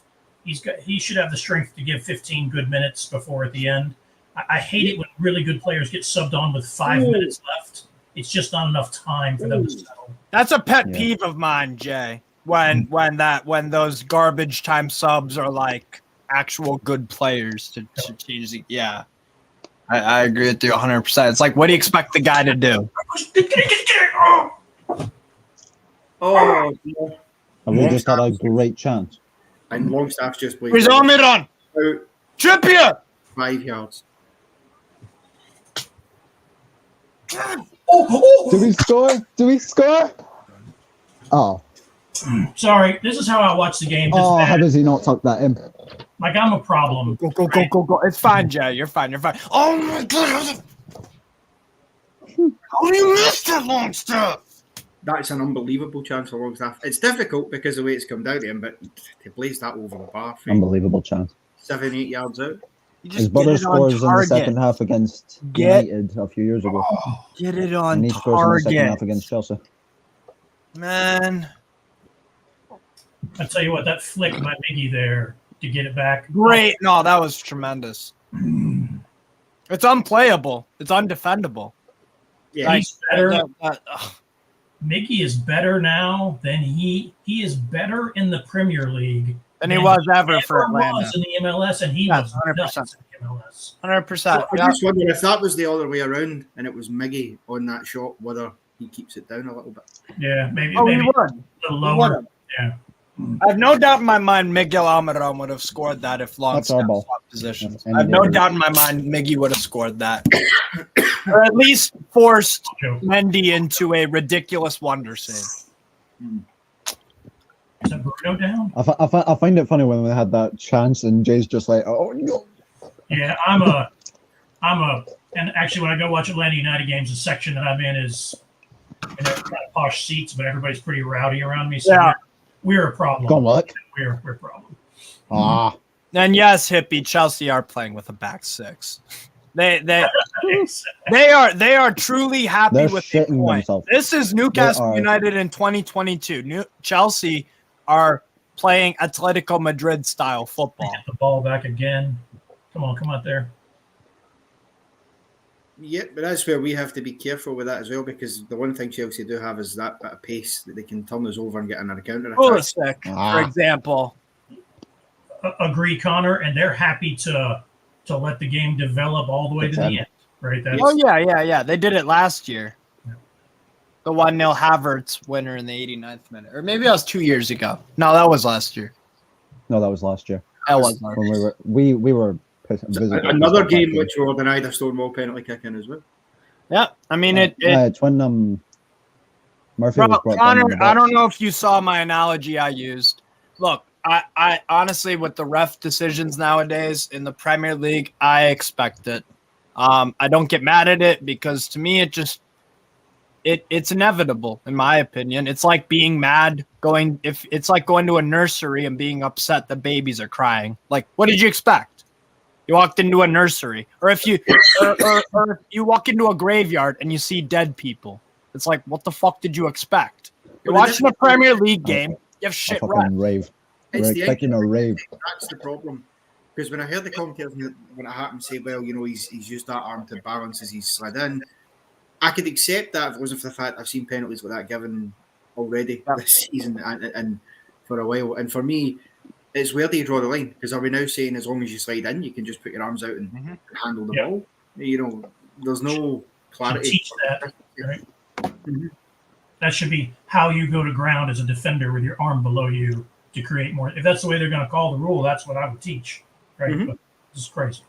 But exactly. You should be making defenders' lives easy by giving them a free pass. You should be, as you say, Jay, you should be teaching them how to defend that way. Properly. So look at these presses. Look how we hold. Our midfielders hold the shape off of the point of the attack on the press, recover the ball here. I've watched a whole bunch of videos lately on how to counter the high press. Watched a bunch of YouTube crap, maybe an hour's worth, on how to counter it.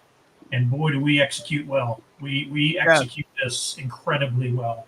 And we have the stamina to do it. It doesn't seem to be destroying us to press like this. Yes. 100%.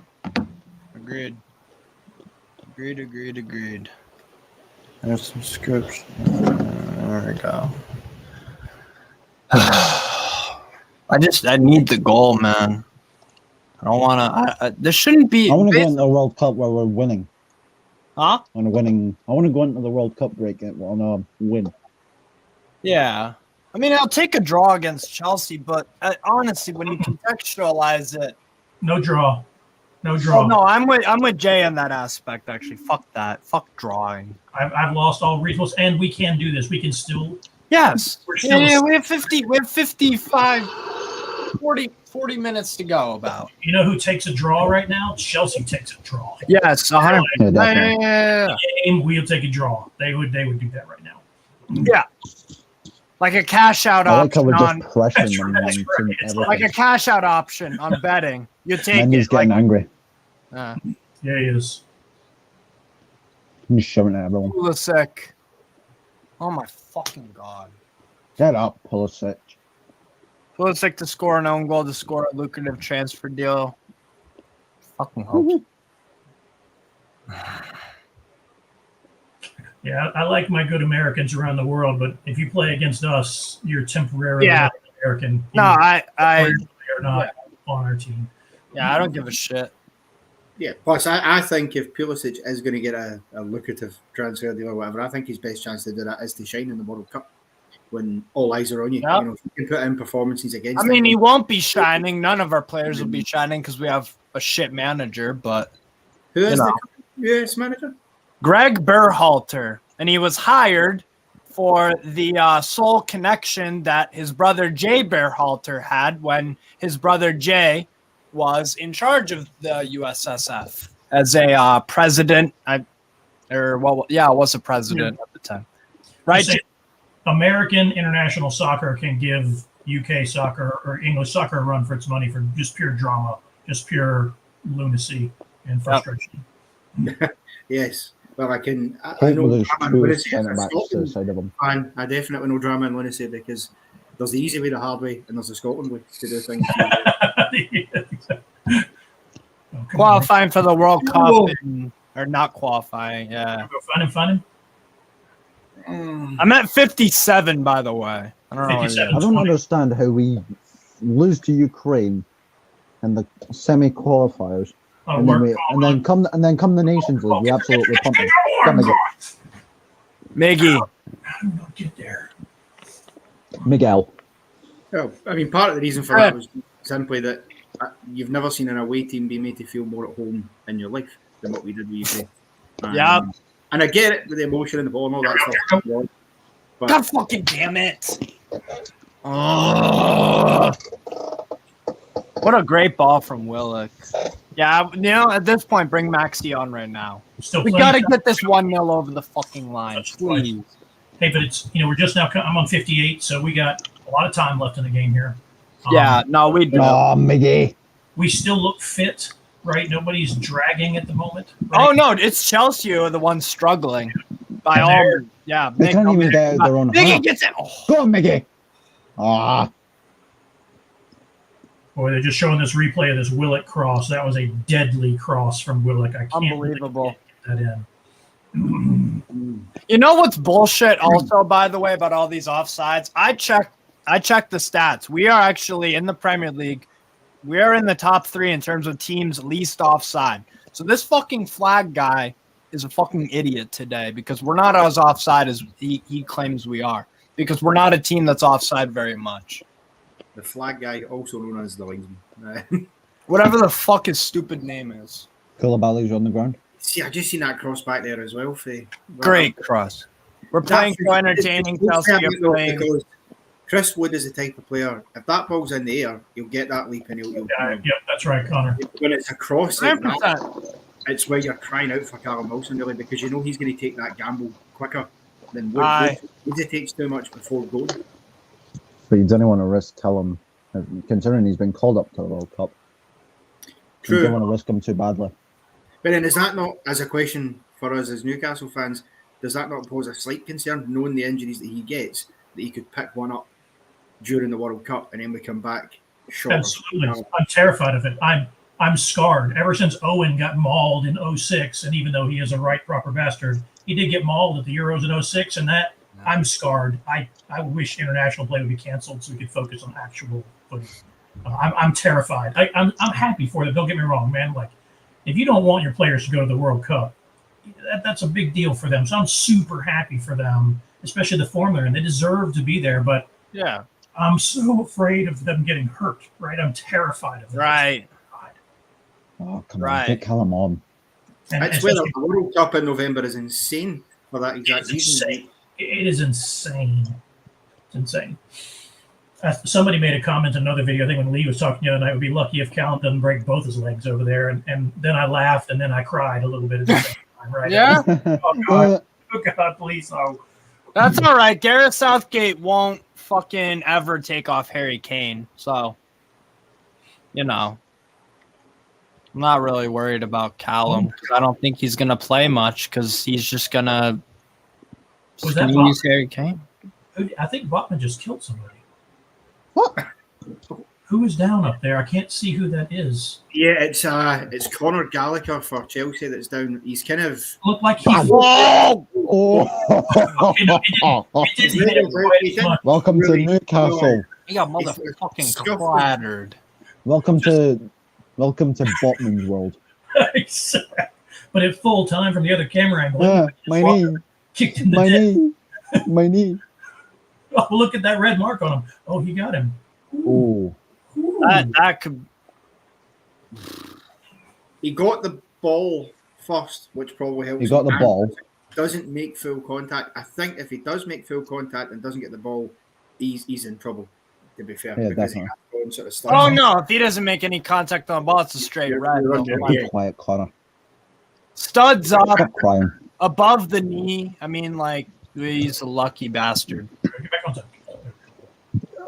Yeah, but Very, very lucky. And to be fair, let's give the English refs credit. They could have said, "Oh, that's a red card because it's Newcastle Chelsea." Ooh. Ooh. And they didn't. So there you go. At least they didn't. That's great play. This is a great play, by the way. Great play. Oh, Willock. Joe. Oh, Joe. Free kick. No, nothing like that. Jesus Christ. Why is Pulisic playing through the middle? Because that's Pulisic. Broya.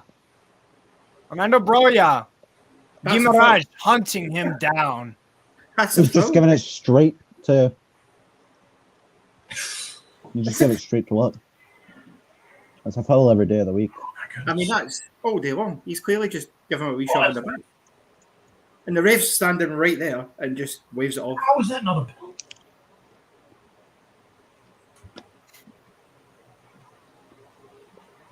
I'm trying to be in the middle. Oh, great not block. become the new Adam. I loved watching Adam watch the shows. I don't want to be the new Adam. That was a definite free kick. I'm not surprised. I can't do it anymore, guys. I really can't.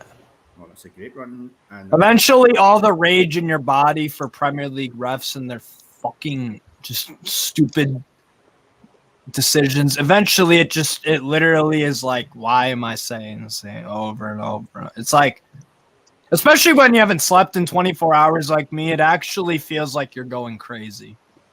Like, fucking hell. I think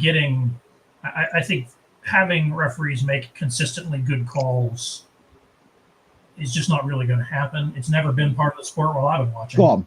Right? Go on, look. no. Ah. Oh, that's... Did he step out? No? All right. No, I know, Jay. It's a hard job, but... It's a hard job, yes, but sometimes it really isn't hard. That's the part. Yes.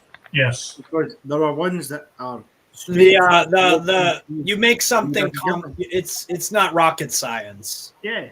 It's like when you see VR checks and they're taking, 4 or 5 minutes to look at it, and you're thinking it doesn't take that long to Kieran. assess that and tell the referee whether he should go to the monitor or not. 26. Stay with him. Sure. Go. Come on. Kieran Trippier. Oh my God, that man. That was outstanding. Do it again. Oh.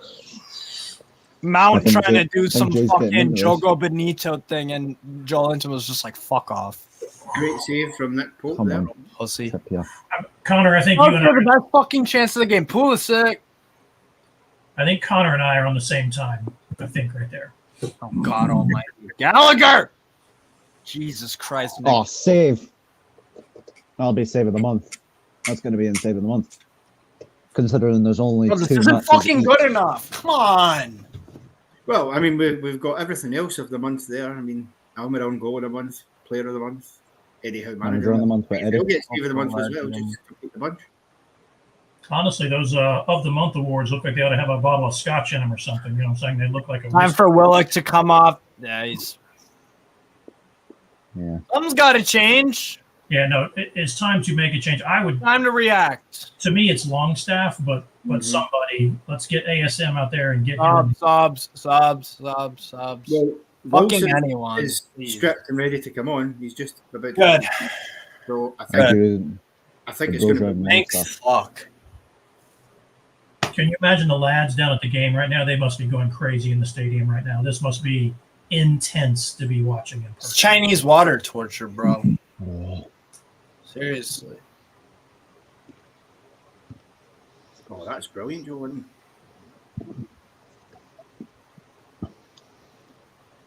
Yeah, Callum. Goal, Joe Willock. No way. Are you taking the piss? No, you're taking the fucking piss. You're taking the piss. You are taking the piss. Do you not tell me right now that he's been shit all this game, and then we're telling him to say something else? Yes! Get in, son! I'm slightly waiting for VR because it was a terrific ball over the top for Joe Witten and Miguel Almiron. That's a great ball. That's a great ball. Header! Miggy! Well, I gotta fucking run! That's a goal! Come on! Joe fucking Willock! I don't know, but there is going to be a VAR check, whether that's offside or not. It looked incredible. Yes! Connor, you're making me it's my granddad. And too quiet, Connor. I don't like it when you're quiet. I'm just waiting to see what's going to happen because Wheel. I'm just waiting. What a fucking we're like out of absolutely nowhere. Oh my lord. That's a fucking goal. Oh, that's onside. No, he's onside. That's a goal of the fucking season, by the way. That's a goal of the season. Unexpected bang. Miggy was like, "Oh shit!" Because it's like, he's gonna score. He's gonna go. And Willock, oh my lord! Willock comes fucking knocking. Former Arsenal. There you go. Bang! What a goal, bro! V for Vendetta. We were wrong, bro. If Willock got subbed off, we'd be fucked. Okay, now guys, here's where we run up the score. Let's be real. Yeah, no, we don't. Yeah, we keep doing the same thing. We're not going to do anything. Come on, we need to make fucking subs. This is gonna be a 3-0. I'm gonna go 3. We need subs now. 3-0. Tree. No, seriously, they. I love it. Like we're still pressing. We're still high. No, we want a second goal. The thing is, if this was under Brucey ball, it would have been. We scored, but then we sit back and just let them play on us, dominate us like a sex toy. Amaran hit it up well. Oh, thank you, baby. Left over here downstairs. Awesome. I'm sorry, Willock. Yeah, I'm sorry too, Willock. You did it. For Vendetta. Sorry. Yes, I'm sorry too because I agreed. Jay, can I just say, Jay, I loved your reaction. Get in there, son. I love this game. I love this game. Miggy is a player of the season, surely. I mean, he had a huge part to play in that goal. It was Miggy who created. I mean, technically it was a mistake, but you know what? When a player's in form, everything you touch turns to gold. And Miggy technically miscontrolled it, and Willock, right place, right time, slammed it. He did, and I think to be fair, I think Joe Witten deserves props because it was a. That ball was absolutely magnificent. He's plucked it from basically in the air. I've got a question, guys. I've got a question. Oh. Yep. That's 2-2 for Willock. Yeah? Hey, Newcastle aren't in a short supply of players hitting crazy goal form. It's not like Miggy is. Remember when we were loaning people? Yeah, bro. Pierre-Emerick Aubameyang. Look at Aubameyang just. He's sitting. He's just bored. The great thing for us this season so far, and I heard them say it last week, the Southampton game, that this season we've had 11 different goal scorers. That's quite impressive. Yeah, definitely. They're coming from all over the pitch, which is Trippier, Wilson. We're not reliant on just Trippier, one Wilson, person to score goals. Saint-Maximin. Well, look, when Longstaff, Wood. When one person Bruno. is better, that's an outlier. When I two said people Trippier. are Shaw. better, that's an outlier. When everyone is better, it's not an outlier. It's not an accident. It is relevant. And it is because of the system, the coach, the everything is pulling everybody up at the same time. Yes. That's a fill every day of the week. And, and again, we got to give credit to the refs so they didn't call it offside on our goal. So there you go. Thank you, English refs, for not fucking up. Appreciate it. We need another. Yes, and V for Vendetta is 100% fact. We need another one. We need another one. I don't like defending a 1-0 lead. 100% fact. Yeah, no. 1-0s are horrible. I love how I'll Miggy's take a just 1-0. moving. I'll take it. I love how Miggy's just running. But then all of a sudden, Willock's just like, I'll take that. Bang. Bang. No, free kick. Are you having a laugh? What? What's going on, Connor? Well, the ball's been passed to Longstaff down the wing. He's clearly had a barge in the back in front of the linesman, and no free kick has been given. And I think it's a throw. Oh, he kicked him down again. I mean, he's actually studied him in the ankle. How is that not at least a foul, if not a card on Longstaff right there? Card on Longstaff? I mean, well, no, Longstaff just got hacked down. So I'm about to see it then. Sorry, they've given a free kick to Chelsea for that. Fuck off. That's a free kick every day of the week. How is that a free kick to Chelsea? I'm sorry, that's a free... No, it can't be a free kick for Chelsea. What? Well, the Chelsea player had the ball down as if he was going to take a free kick. I could be wrong. Maybe he's just mulling about for the throw-in. Yeah, but wasting time, but... Surely that...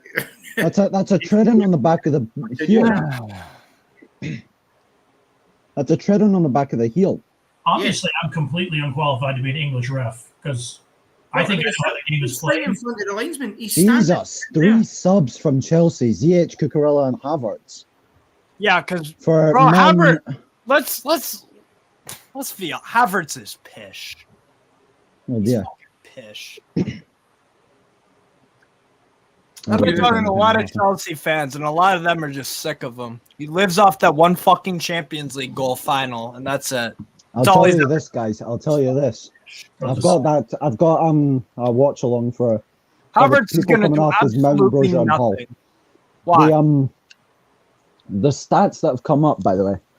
We have the most possession. We've had 9 total shots, 2 on target, 4 corners, total passes 398, passing accuracy 84%, tackles 18, fouls 7. Get there. And Chelsea haven't even completed that many passes. Horrible subs from Chelsea, by the way. Horrible subs. I don't know why they would bring them on with 17. Havertz is shit. Cucurella's been terrible for them. I think those subs are not. Let's go. Chelsea need a full-scale rebuild because this is, by the way, this is the product that they have. This is Chelsea's team.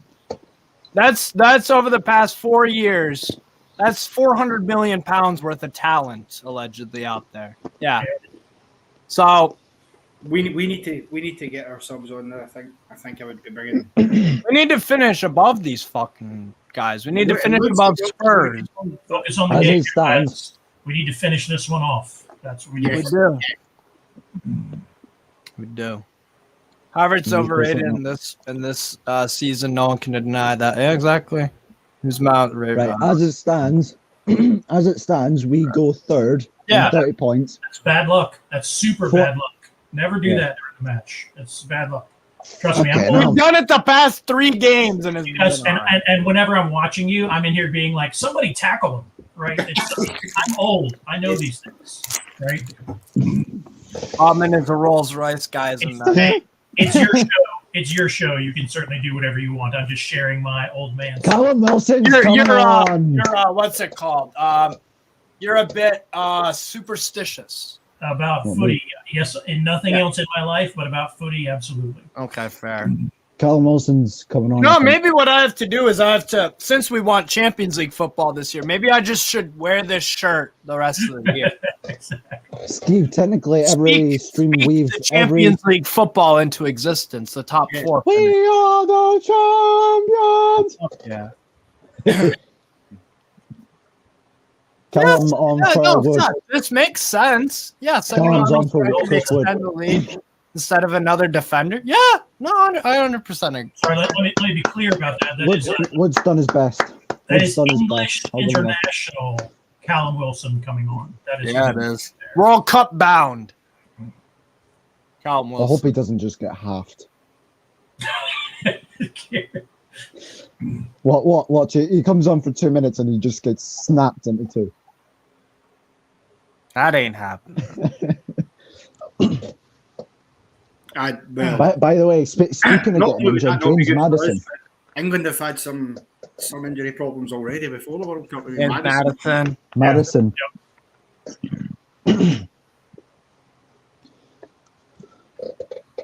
Here's Gallagher on the ball. Gets it to Kovacic, Cucurella. Over to Christian Pulisic. He's probably been one of Chelsea's better players. It's not a high standard, though. Kovacic ball in. Nothing there. Easy header. Great clearance.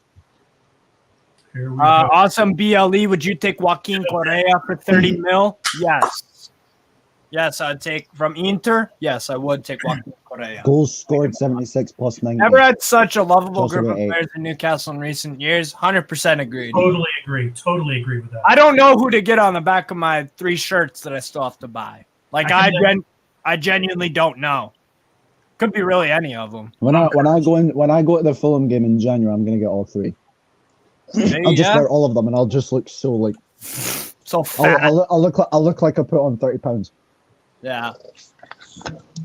Dumpling Maguire slips in the shower, and Big Dan Burn gets a call to replace him. Southgate will never call up Dan Burn because it's too smart and logical to do. And Southgate don't do that. There we go.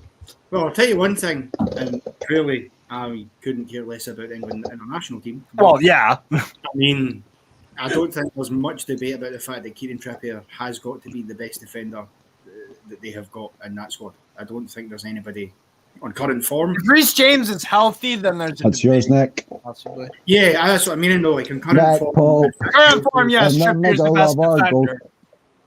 Yeah. I agree with you. Trippier's. Who do you think will start in England's first game against Iran? It'll probably be Maguire, Dyer, and fucking Cody or some. Who do you think will be in between the sticks? You were right there. Maguire is Dyer, so that would make sense. They are coming hard up our left side regularly. The last few possessions have been wing play. They've had a bit more of the ball. They woke up finally. This is what happens. So obviously they're behind, so they're now chasing the game, and we just have to make sure that keep playing our way, but don't fall asleep defensively. Yeah. No, but we look switched on though. But yeah, you're right. It just happened out of nowhere. You're right. 12 minutes to go, people. 12 fucking minutes. They got the pace. Who do we? I mean, I guess it's just ASM and send him wherever the ball is, right, to disrupt. Yeah. I'm just wondering when he's going to get that change, though. I mean, Everett's header really shit, and it just goes 12, 11 minutes. Oh, is he making that change in the next 5 minutes? I don't think he's going to make all the rest of the 4 subs he needs to make. I think he'll bring on saint-maximin, and that's it. I think so. Yeah.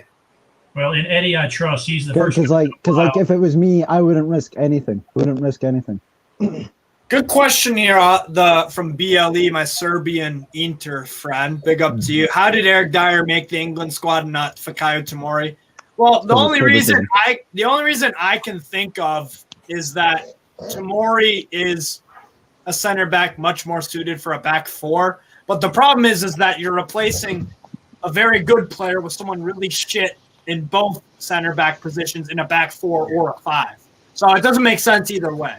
But because Southgate don't play with a back 4 usually. So I don't fucking know why Tomori's out. But I do know why, because he plays with a back 5. So, I mean, I don't know. Well, Tomori is one of England's better defenders, but Southgate doing live watch on definitely looking at the States England game. We're a little softer here. We're definitely pulled back. Look at this. What you guys will get it in a second, but look how we're off them quite a bit here now. Yeah, can't be sent back at all. We need to keep the pressure on, because that's the last 10 minutes possession. We've had 27. They've had 7. Yeah, and Perfect timing, V for Vendetta. I've noticed we have dropped 10 yards in our press and stop. I don't like this inviting. Yeah. It's a bit bit nerve-wracking, if I'm honest. But you know what? Hey. Eddie Howe knows what he's doing. If this is the game plan and it works, then... That's 10 minutes, by the way, people. 10 minutes left. Connor, how are you? What the? Oh my God! Jesus Christ on a bike! Clear! Fuck me. So I'm looking at Connor this whole time, and Connor is just like a stone. He's paralyzed with fear. And I'm losing my mind over here, and I'm like, how are you so calm, my man? Okay, like that was scary. That was super scary. Yeah. Yeah. Don't I agree, but I'm on also the the outside, fact that inside, Southgate hates it. Yeah. And I think part of it's because I just believe in our team. I believe that we can. No, that's what I'm saying. I mean, don't get me wrong. We do have Sven's to checking his watch feet. in situations like that because even when that came out for the second ball, I think it was Bruno. Nick, Botman being checked by the physios. That allows a second phase, so we've just got to be careful. Nick Pope. Yeah, fair enough. in the middle of our goal. Nick Pope. Everyone's having a drink because the physios are looking at Management Botman. boys. So, Steve, Yo. will you be doing any watch along for the United States England game? Oh Or fuck is it- yeah, I will. Yes. Hopefully one of the fucking Yeah, Lee guys or on the something. channel. Maybe that would be good. Yeah, you could be the mediator because you're Scottish and yeah. Well, aye. Well, no, you'd want the USA to win because you're not in England. Yeah, I mean, yeah. I would want the USA to win. Won the because- States. Of course. Exactly. Won the States. The English are like, the Scotsman is not a neutral here. No. I will during this World Cup. At least at one point will be part Iranian, part United States, and part Welsh at some point. Part Iranian. Linton. That comment that Vendetta's just put, I sit on the floor whenever we're closely winning a game. Steve can vouch for me for that. Aye, you do. Jacob Murphy's coming on. Very interesting. For who? I have no idea. Bernal for. Well, Oh, yeah, that was nice from Joe Linton. Oh, just fuck. got dispossessed so easily. We need to place Steve, our have you changed the title, by the way? Aye, I did. No, I was just checking. I think the watch alongs you've been doing with Kieran are starting to rub off on you, Steve, because you're starting to use some Scottish words in there. Earlier you pronounced pish the same way Scottish people do it, and now you've just used aye. What? Pish? Yeah, pish. That's how we would Pish. phrase it. Yeah. And obviously, aye, that is quintessentially a I Scottish. do It's Geordie or Scottish. Connor, Oh, I do say, guys, listen. You say aye, whereas we just say aye. Aye. Guys, I do say that Chelsea are playing quite pish posh. They're like fucking pish. That's how Americans think everyone from England sounds, right? We think everyone sounds that way. Yeah, and then they think we sound like fucking E-I-E-I-E-I-O. Yeehaw, cowboy. Yeah. I'm going to go drink beer and watch NASCAR and eat McDonald's. Yeehaw. Yeah. To be Isn't fair, Time to go fuck the Bible. Jesus that- Christ. Amen. That's how they sound in the South, though, is it not? yes, it is. I live in the Joel South. coming off. My family is Southern. Yeah, but I'm deeply from... Southern. Yeah, but that's yeah. Joel coming off Different last. regions of different countries have different accents and Oh, yeah. different. Yeah. It's no fun to be reasonable, Steve. It's no fun at all. Was that Johnny I saw behind the goals? Fucking gold Willock, by the way. Oh my god. Another replay of that. On the replay, it looks like Johnny's behind the goals. Was it? Willock. Hi. Steve just grew a 6th finger. Bro, what the fuck do you mean? No, I have 5. Stop No, you- fucking with me. What are you B. talking about? What are you talking about? Did you just say you have 5 fingers, Steve? You don't. No, fucking hippie said I had 6. Yeah, but you've got 10. You don't have 5, you've got 10. No, I'm talking about this comment. Yeah, he's wrong as well, but you said you had 5, which was even... Even Connor's fucking confusing me. I pressed it on one hand. Yeah, on one hand, but you Mickey put with two the ball. hands up, you had Go, 5. Mickey. Go, Mickey. I'm gonna grow down to 6 fingers if I start eating my fingernail. Come on, here we go. Come on. Let's get another one. We just need to fucking grab. Let's get another one and sink Chelsea to be below Fulham, because that's the way it's looking if Fulham win tomorrow. True.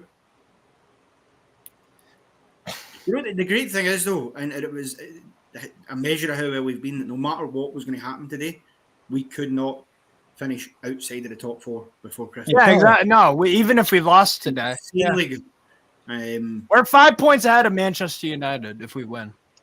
And we're only 2 points Albeit behind they'll have Liverpool. 2 games in hand. One will be tomorrow. I see them losing to Fulham. I see them losing to Fulham tomorrow, or at least dropping points. They're at, is it Craven Cottage? It is. It's at Craven Cottage. So that makes it tougher for them. I mean, we saw what happened last weekend when they were away. I'll be honest. Oh, who's this? Target's coming on. Okay, Target. What a guy. Fine. In fairness, looking at the table, Now we're only 4 points currently off Arsenal. they'll move Burton. I think Burton's coming off. Surely it was Denver come off. Lampard next to get sacked, surely. I mean, if you lose 2 times in 1 week to Bournemouth, concede 7, score 1 in 2 different competitions, you kind of do deserve to get sacked. But if you sack Lampard, that doesn't fix all the shit players at Everton. Botman off, Target on. I think you will see a few managerial changes because it's. Yeah. What guy? I mean, Euro Rangers, Steve Giovanni Van Bronckhorst will probably lose his job. He fucking has to. I'm so sick of watching it. I think. Other than that, my Scottish team managed to score a last minute. He could be one that might go, but he's probably got some credit left in the bank for the run last season. I don't give a fuck, bro. Honestly, I don't. No, I don't care about. Yes, it was awesome, great, whatever. We lost. We fucking lost. Like, let's not. You get credit in the bank, whatever, bro. I don't. At this point, after that Champions League campaign, that cancels out, in my opinion. But you know what? It's also the board's fault for not replacing Aribo and not replacing Bassi. It's Gio's fault for playing Batisic, who's defensively shit. Free kick, surely referee, and that's got to be a free kick, in my opinion, but it'll be a yellow. Go, Miggy, fuck. He's in the go, box. Miggy, go, Miggy, go, Miggy, go, Miggy, go, Miggy, go. That has got. Hey, Miggy, you're so fine. You just. Live table, we're 1 point ahead of Tottenham. Tottenham. He's not making an attempt to get the ball. He's going straight into the box without that tackle. That's a really cynical foul, that. We're going to win this game despite the ref, which is kind of dope, not going to lie. Every game you win, it's despite the ref. That's a free kick. Absolutely nailing the head there. I can hear, by the way, my wife yelling at the TV downstairs. Hula Bali. Foul. Okay, she's upset that Mickey got fouled. So. Oh, she's a Miggy fan? She's an Atlanta United fan, and she wasn't a Newcastle fan, but I've been doing this a long time, and she's learned to tolerate it. Right? There you go. Nice. She goes to Atlanta United games with me and loves it. I think I just saw Lee next to Quick the. question for you, Jay. The form that Miggy's on just now, from his Atlanta United days when you would have seen him, could you have seen this coming? Was there signs of that there, that he was capable of putting, rising to this sort of level? Do you think Yes. Sorry, I'll let you go. Now remember, he was our 10, right, for us, behind Joseph Martinez, and he commanded the field for us, and over here nobody could stop him. So he was in the 10, kind of a different thing. 1 minute left in normal play. Trippier about to take a free kick. I think he's going to try and. I said that he could play in England, but that he couldn't play for a top team. That's what I said. And when he came to Newcastle, I was like, "Oh, we're going to ruin him." Everyone's like, "What are you talking about? Isn't that your favorite team?" And I'm like, "Yeah, but we destroy players." Come on, Trips. yes. But no, did I think he could be like this and be player of the month? I mean, in all honesty, no, Connor. I didn't. I mean, I love the man, but I didn't see this. I didn't either. 30 seconds left of normal play. Yeah. I don't know where the fuck they got the 7 from, but again. Yeah, Connor, other people were like, he's going to go to England and destroy the league. And I'm like, you're an idiot. Like, that's not. They're like, no, he's great. And I'm like, he's pretty good, and he can probably do all right. But this is the Premier League. This is a different animal, a way different animal. Yeah. Bye. Oh, yeah. I mean, listen. Right, so many Steve, I think it's time. Premier League and not being able to cut the mustard. So it does, you know. Steve, it's time. A different animal altogether. Seven? Where is 7 minutes? Seven? Where have they got that? I don't know, but my wife is yelling about. Don't worry, we've got the same timekeeper as Andrew. Hey, Guys, I expected this. Is this Guys, I'm turning in. Liverpool? Yeah, well, I mean, 6 Yeah, it was minutes. 5 minutes. It was 5 minutes or so. But 8.5. I mean, that's just ridiculous. guys, I'm turning in Anfield agenda when Liverpool got beat 7-2. 7. Oh shit! 7. Fucking 2. Come on, hold off. I'm tempted to go for a. Man City got 10 minutes break. against Brentford and fucking lost. Oh, the pass was there. Fine, we'll score 2 more on them. Wrong way. I think Bruno might score last minute. Get up there, get him through, send him through. Miggy was off anyway. That's a corner. That's a good. That's not a goal kick. Awful ref. He's given a throw in almost. Oh, he did give a corner. Okay, good. That's the right call. No, he's given a throw in about 10 yards away from the corner flag somehow. Harry, I will address that after the game because then Connor and Jay can do some story time on why they support Newcastle. We're in a bit of an intense moment. That is miles out. Yeah, that was all the way to bloody Sunderland. It was out.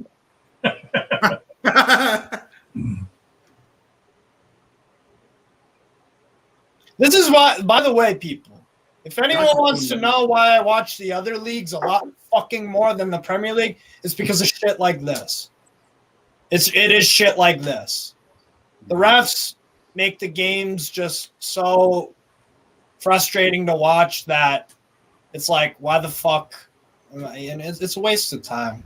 In fairness, I have seen some. I'll be honest with that. For that corner we've just gotten, I think Joe touched it last. To be honest, I agree, Kieran. I agree. Joe Linton taking. I'm not complaining. I agree, but I don't know if he should have been just launching that in there. I thought we could have killed a bit of time and just played a shot. No, we're not talking about killing time because the last time we talked about killing time. Someone should. I'll do it. I'll get a train down to Newcastle and I'll find them and I'll just bang outside Shearers. It's like Zinedine Zidane. Look, the thing is, people, if they're gonna play dirty games, we gotta just do the same fucking thing back. That's my stance on it at this point. If they wanna give all these, if they wanna get these ridiculous stoppage times, then fine. Let's play. Let's time kill like motherfuckers. Who cares? It's just part of the game. Yeah. If they're playing dirty, then you gotta play dirty. Steve, I'm gonna run to the bathroom and then I'm gonna sit on the floor because you know how. Yeah, I know how it goes, Kieran. But this is competitive football at a high level. Does not matter who's on the other side of the pitch from you, even if it is your friend off it. There is no friends on that pitch, so you have 100% no. You do to them what they do to you. There's no room for being nice. As long as you do it in the right way and you don't overstep. You're obligated to, Connor. You're obligated to. Absolutely. Yeah. 100% for the fans that pay the tickets, the people watching all around the globe and all that shit. That's Connor, exactly. What the fuck is going on?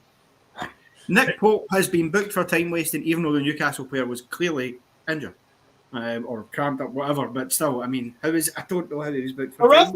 All right, I'm gonna tell you guys. Look, Fabian Schär is literally limping away here, and so the ref in these next 3 minutes, he will make 3 stupid fucking errors. Well, there's one. Yeah, there's one. So I need 2 more to be correct. Because I think even when the booking was given, Nick Pope even had that sort of look in his face as if, for what? And also I also feel like I also have to say this. I'm also trying not to get aggravated about it because I'm looking right now. I'm looking squarely at 2 glass cups. Oh, that is not the right call. And why is Nick Pope been booked, by the way? Because Schär sort of pulled up with a bit of cramp, and that was time wasting. Ah, shit. Come on, back, Joe. I brought my dog back through. Wilson laying off on our side. Right, we're going on the ground. I'm on my gaze. Come on, dog. This ref has just gone Chelsea What's mad. happening now? Every decision's going their way here. You daft trollop. Was this off the ball? What the It's hell? off the ball. And he's given them a free kick in that area when they were nowhere near that area at the time, and it's an off the ball incident. He's So a how can Chelsea it be a free fan. kick? I don't know what else to say. Actually, look at that.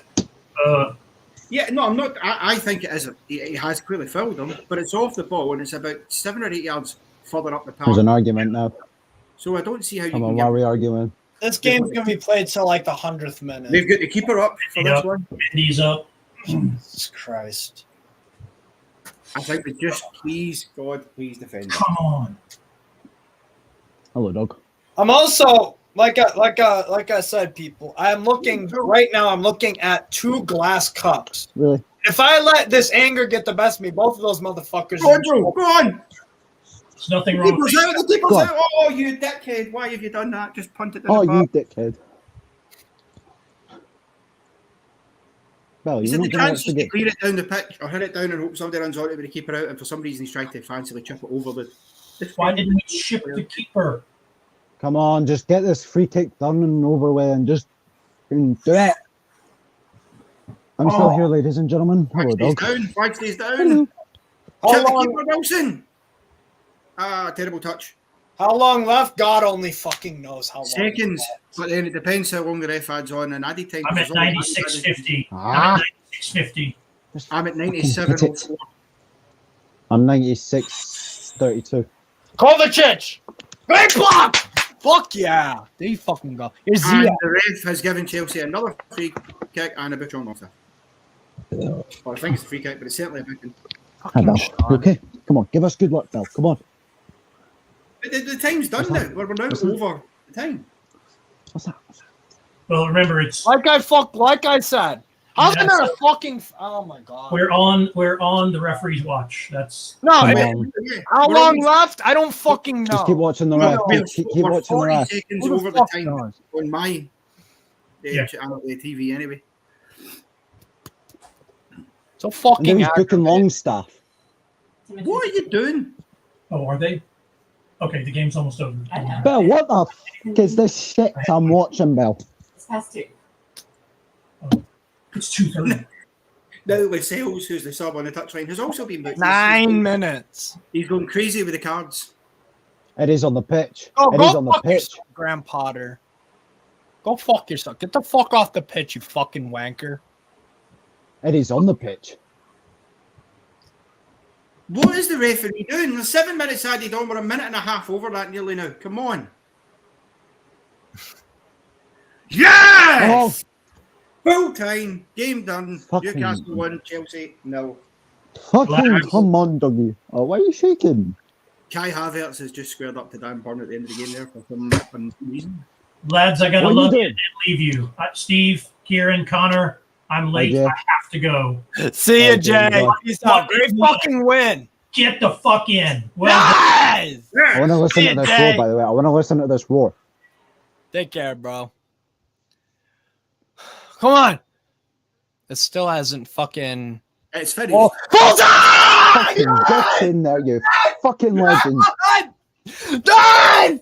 Third fucking place! Kai Havertz, what are you squaring up to? You're shit. You can't even score against fucking Newcastle. I know, Gail. It's ridiculous. He's such a pussy. He The is team's such a utter pussy. shit at this Now we're moment. into Bell, the game. Bell, go into that Go pitch and bite Kai inside Havertz, and okay? score one goal. Yeah. And, Go on, and you go know on. what? Go to that pitch Chelsea. and bite Cap. And you know what? Chelsea fans are also gonna be pissed at him because it's like, well, who the fuck do you think you are, you pussy? Bro, no one likes Kai Havertz. I don't even fucking Joe like. Willock, take a fucking bow, by the way. Get in there. Fucking get in there. Graham 1-0 Potter's getting final! sacked in the morning. Fucking go. No, he's not getting sacked. He's got to. Please. Going into Nothing will fit. No manager can fix Wait. that. 2 points behind Manchester City. Come on. Yeah, we're 2 points by Man City. Let's pull up the table and look. We've been told all season that it's a battle for second because they're in the league. That has not happened. Albeit fair play to Brentford. Come on, Dougie. Come on. You can go down there. 5 wins in the bounce. Oh, Game come on. We're still unbeaten in it. We're still unbeaten at home since last season. 19 games unbeaten at home, 10 unbeaten at all in, 5 wins in a row. Get Doesn't get there. fucked. Fucking You get in there, you lost. fucking beauty. Look, a win's a win. Fucking hell. It was nerve-wracking. It was controversial. But you know what? The win feels fucking sweet, doesn't it? And we beat Chelsea 1-0. Do you not think, We're though, that fucking third place. it feels even sweeter because of what happened to us at Anfield with the added time? Oh, yeah. They tried to shaft us. Yeah. And then it We're worked. still taking names. That's the funny thing. I like the fact that we got a bit mean as well at the end. The players themselves were willing to. You need that. You need that. Yeah. You need that. You need an enforcer. We have plenty of tough guys on this Like team. now. Third place, 2 points behind Man City, and they've played only one less game. Very good point there, Kieran. We need Wolves to beat Arsenal. Yeah. 100%. And then the game was 4 points terrible. from the top. You know what? Fuck the ref. The ref doesn't deserve any attention. We'll talk about that. Bro, we fucking won, man. We beat fucking Seriously, who gives a fuck about this fucking ref? I'm sick of it. It is what it is. Look, we're third goddamn place. A year ago, we were fucking battling relegation. Now we're in contention for this fucking thing. Like, this is real life, people. This is real. You might be wearing a current Newcastle top with a Champions League patch. Love being on today. I'm late as hell. My wife said it's fine. It was worth it. Big up, Jay. No, thanks, Jay, for coming on. That was class. You need to come back, Jay, next time in Boxing Day. Man, that Joe Willock goal. Oh, man. By the way, I think us four as a watch-along, that's quite a good combination. Yeah. No, I wish Jay. The only thing is, Jay, he works like certain hours, so he can't make every match. But Connor, you're 100% right, bro. That was fucking I love us four. We had 2 Yanks and 2 Scots. That works for me. Watching an English Premier League team and supporting them, I mean, that shows the reach Newcastle United have got. It does, yeah. Let's go. Worth it to wake up at 4 a.m. in Australia, watch this game. Fuck yeah, it was. Absolutely. Who was it? Running the league like Man City. The 4 points were robbed of at Anfield and against Palace with points joint top of the table. Yeah, well, we'll just go get them some other time. It is what it is. We've got, 5 straight Premier League wins? 6? Some shit like that. This team is incredible, by the way. I mean, how on God's earth have we done this, guys? Or not done this, because nothing is done yet, but... Well, you think about it, we've now played Man City, Manchester United, Spurs, Liverpool, Chelsea. We've lost one of those games, which we didn't deserve to lose, but we did, and that was at Anfield. Yeah. The rest of those games, we've won 2, drawn 2. Again, the City game, 3-1 up, we could have won. Only Arsenal that we haven't played. And Arsenal, as much as they've been brilliant, and we spoke about this actually a couple of weeks ago, the last time about those results. Now, I said I thought we could get at least 4 points from those 2 games. So far, we've got 3. Yeah. And there's no disgrace in losing away to Arsenal in their current form if they keep it up. Yeah, but I truly believe at St. James's Park. At St. James's Park, I fancy us to beat anyone and everyone. I would, definitely. And we've genuinely anyone and everyone who wants to try, then it's Eddie Howe has done something, and some of the other lads, Jonathan and Sam, who've followed probably longer than us, being Geordies will know this. Eddie Howe's brought back to St. James's Park to Newcastle that fear factor that we had there when Bobby Robson was in charge. The last time that teams actually feared coming to St. James's because they knew it was going to be a tough game, that they weren't going to get an easy 3 points in the bag. Yeah. And Eddie Howe's done that, and he deserves so much credit for it. He really does. He deserved that manager of the month. Yeah. If he keeps going this way, I could see him getting manager of the season. Well, if we get third place, Eddie Howe deserves manager of the season. Yeah. Because if Arteta wins the league, then fine. Maybe I'll give him that. But Eddie Howe should be in that contention for that reward. award. I mean, fucking hell. Oh, and here we got some fucking some guy chilling in his basement in his fucking mom's house, jerking off, fucking trying to be relevant through money. All right, bro. I love it. Imagine Anyway. having a former owner that is friends with a war. It's a Sunderland fan here just saying all this bullshit. Oh, is that In a Sunderland Newcastle. fan? Oh, man. Well, Well, I'm going to quickly debunk a little bit what he's just said there because it is sheer nonsense. Oh, it On is. that pitch today, in that squad today, there were only, I think, 6 players who were not there already under the Mike Ashley tenure in the Steve Bruce tenure. Yeah. 6 players.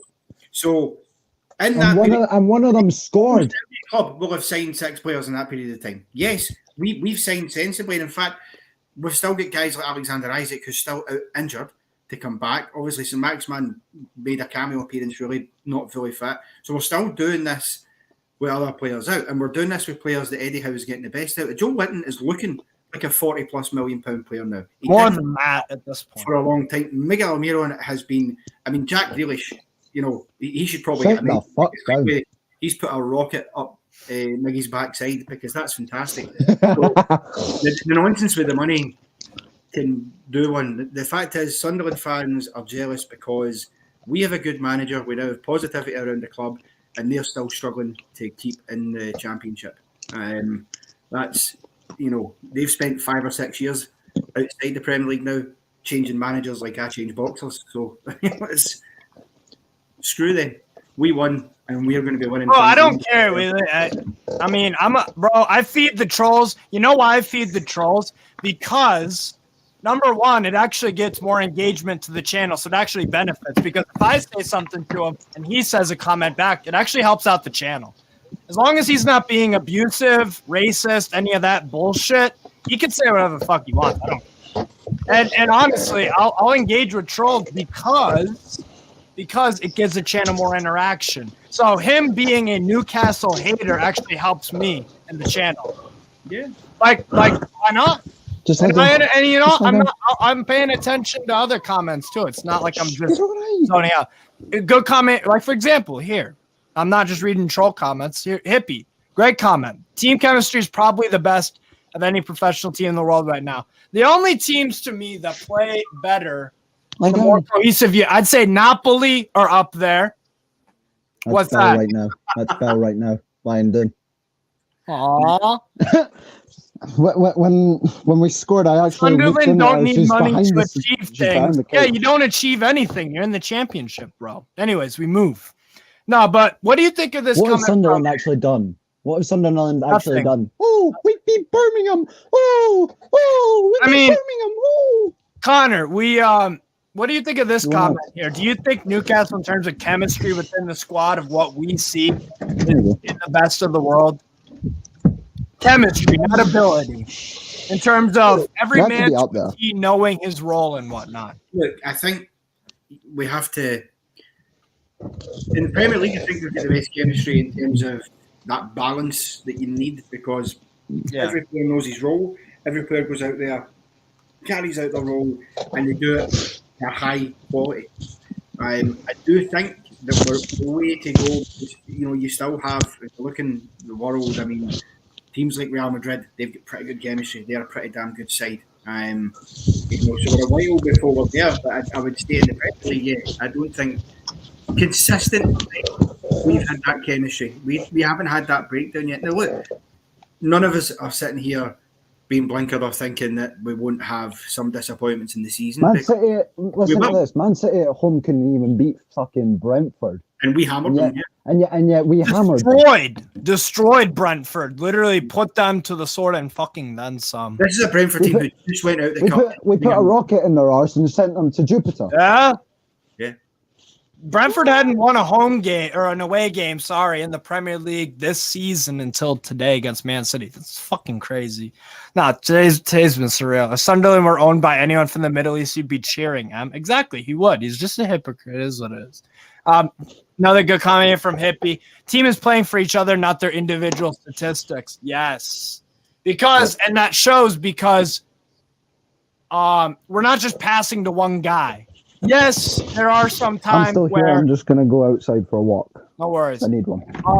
There are examples of times where Trippier is, a guy where he's clearly the one in a 10-minute spell where he's getting a lot of the ball.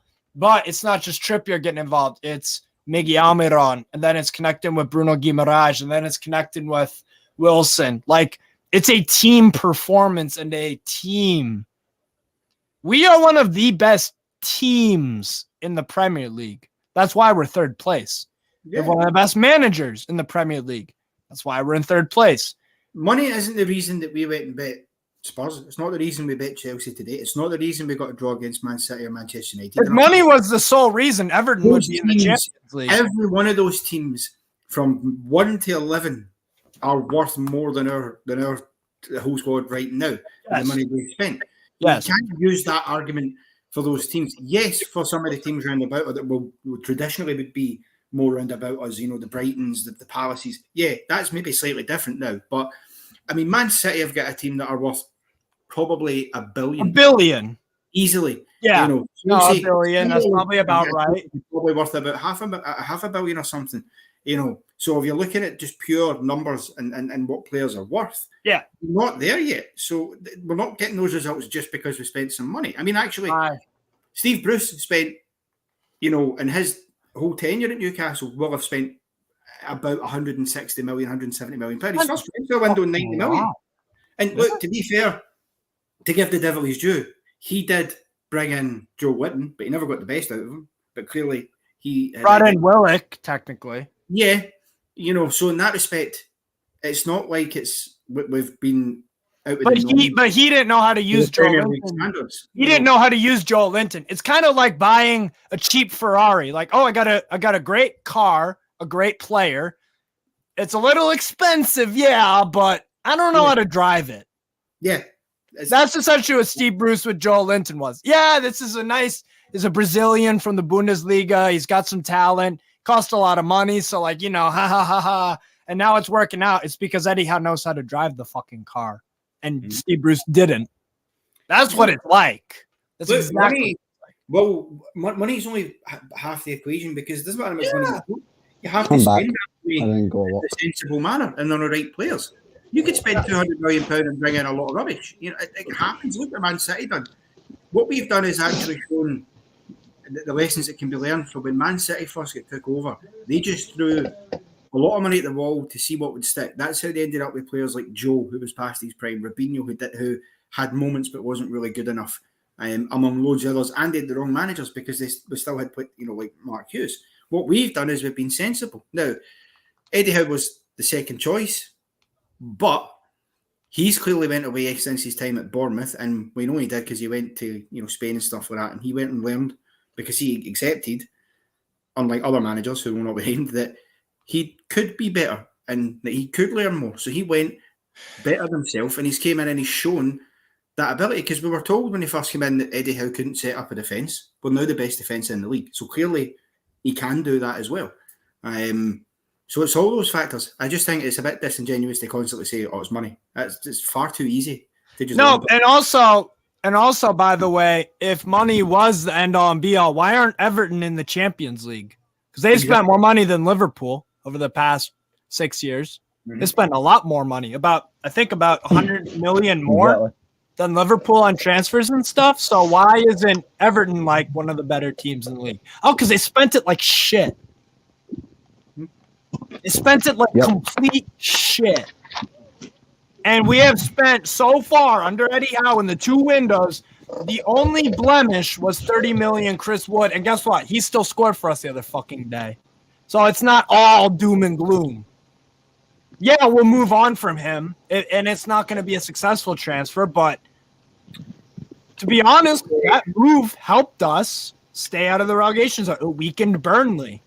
I don't know how you guys feel about this, but I've just seen there that, and I don't know what's happened with scoring players or anything, but Kieran Trippier has been given the official Man of the Match award for. I mean, he's Man of the Match a lot of our game. He is fucking tremendous, Kieran Trippier. That guy has been a fucking revelation. Same thing with Bruno Guimaraes. Same thing with Dan Burn. Oh my fucking god, Trippier though. fucking class. Seriously. Unbelievable performance. Do you agree with that, guys? Do you think Trippier deserved man of the match today? Yeah. He was the only one that had a lot. There's a lot of candidates, to be fair. I think he probably did. Yeah, I think Kieran said it. He was kind of one. He was all around the sort of the pitch, and there was never moments where he was quiet or he wasn't involved. I think, and he was creating a lot as well. You know, we know what he can do when he crosses a ball in the box. I think once or twice. I mean, the one where he, in the first half, the corner that was sort of along the ground to Shah. Yeah. Shah makes contact with that. That is every chance is either going to be a goal or cause a bit of pinball in the area. So I think he deserved it just based on that. But yeah, there were definitely other candidates.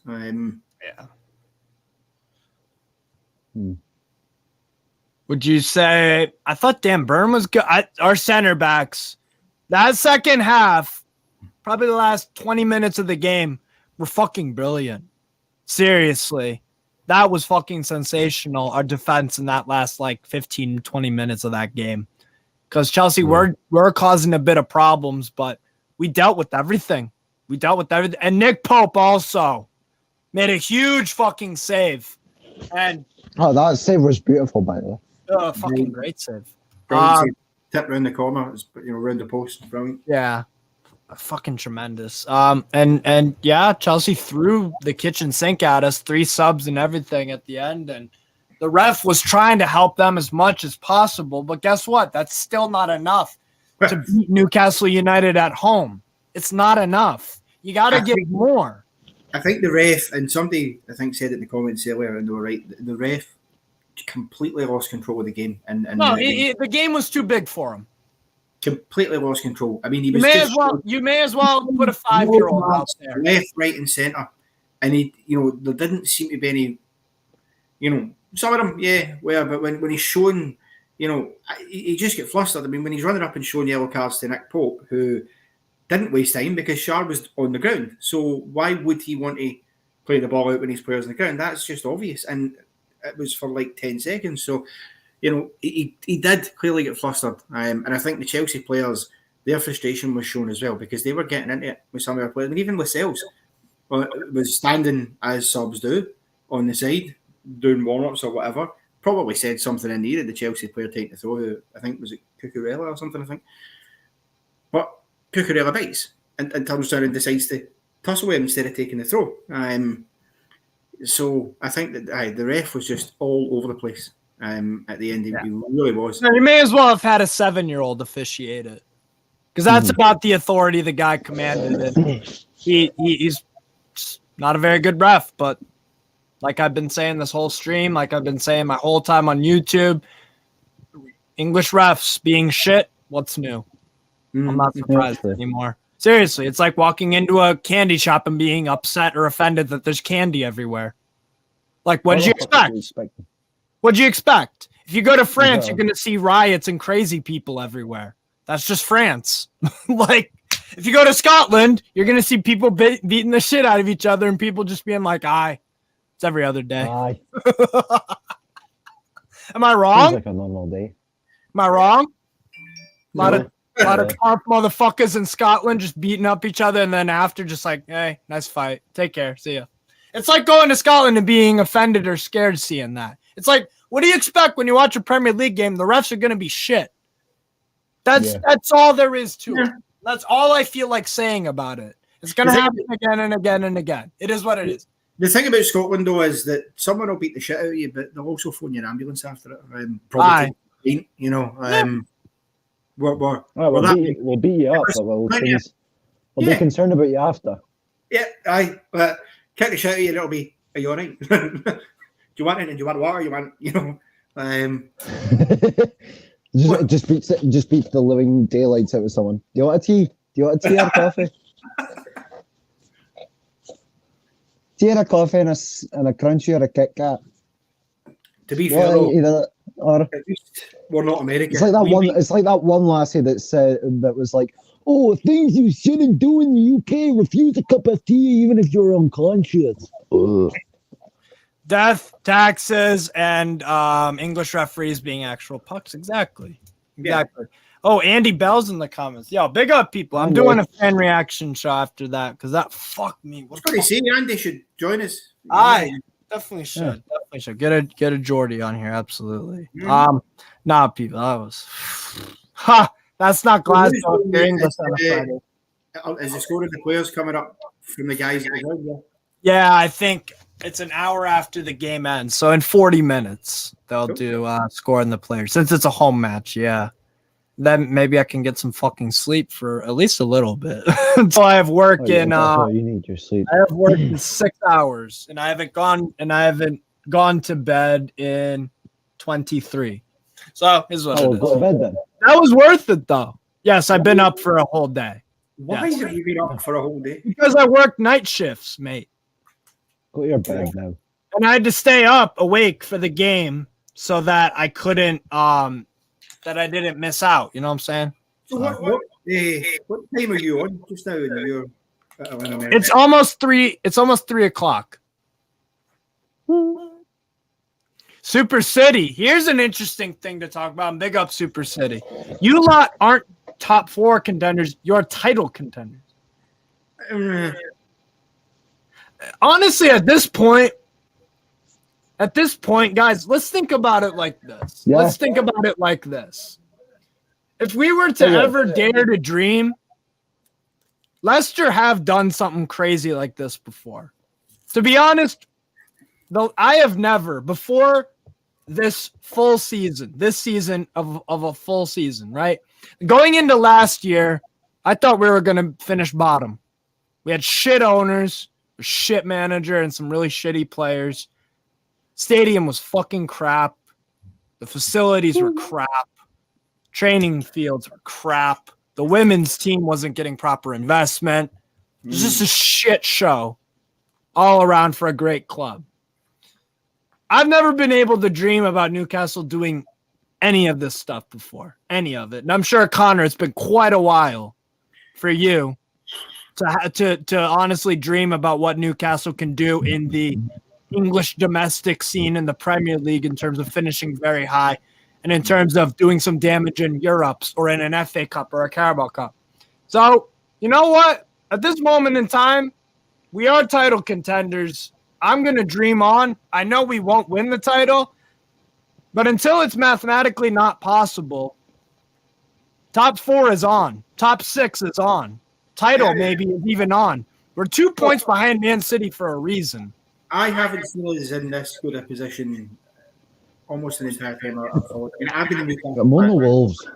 2008, which I think someone actually asked earlier how that happened. That was through, we went down to Newcastle when I was in high school. We went down on school trips and went to St James's Park, and going there and the atmosphere and everything about it, I just absolutely fell in love with the place. And the last season for me that was as exciting was probably the 2011-12 season. Yeah, when we had Kabai, Dembaba, Cisse, Tiote. That season, but spent most of it lingering about that top 4. I probably should have got top 4, but that's the standout season for me. And that was actually in spite of Ashley, because we went to that French market and sensibly brought players in.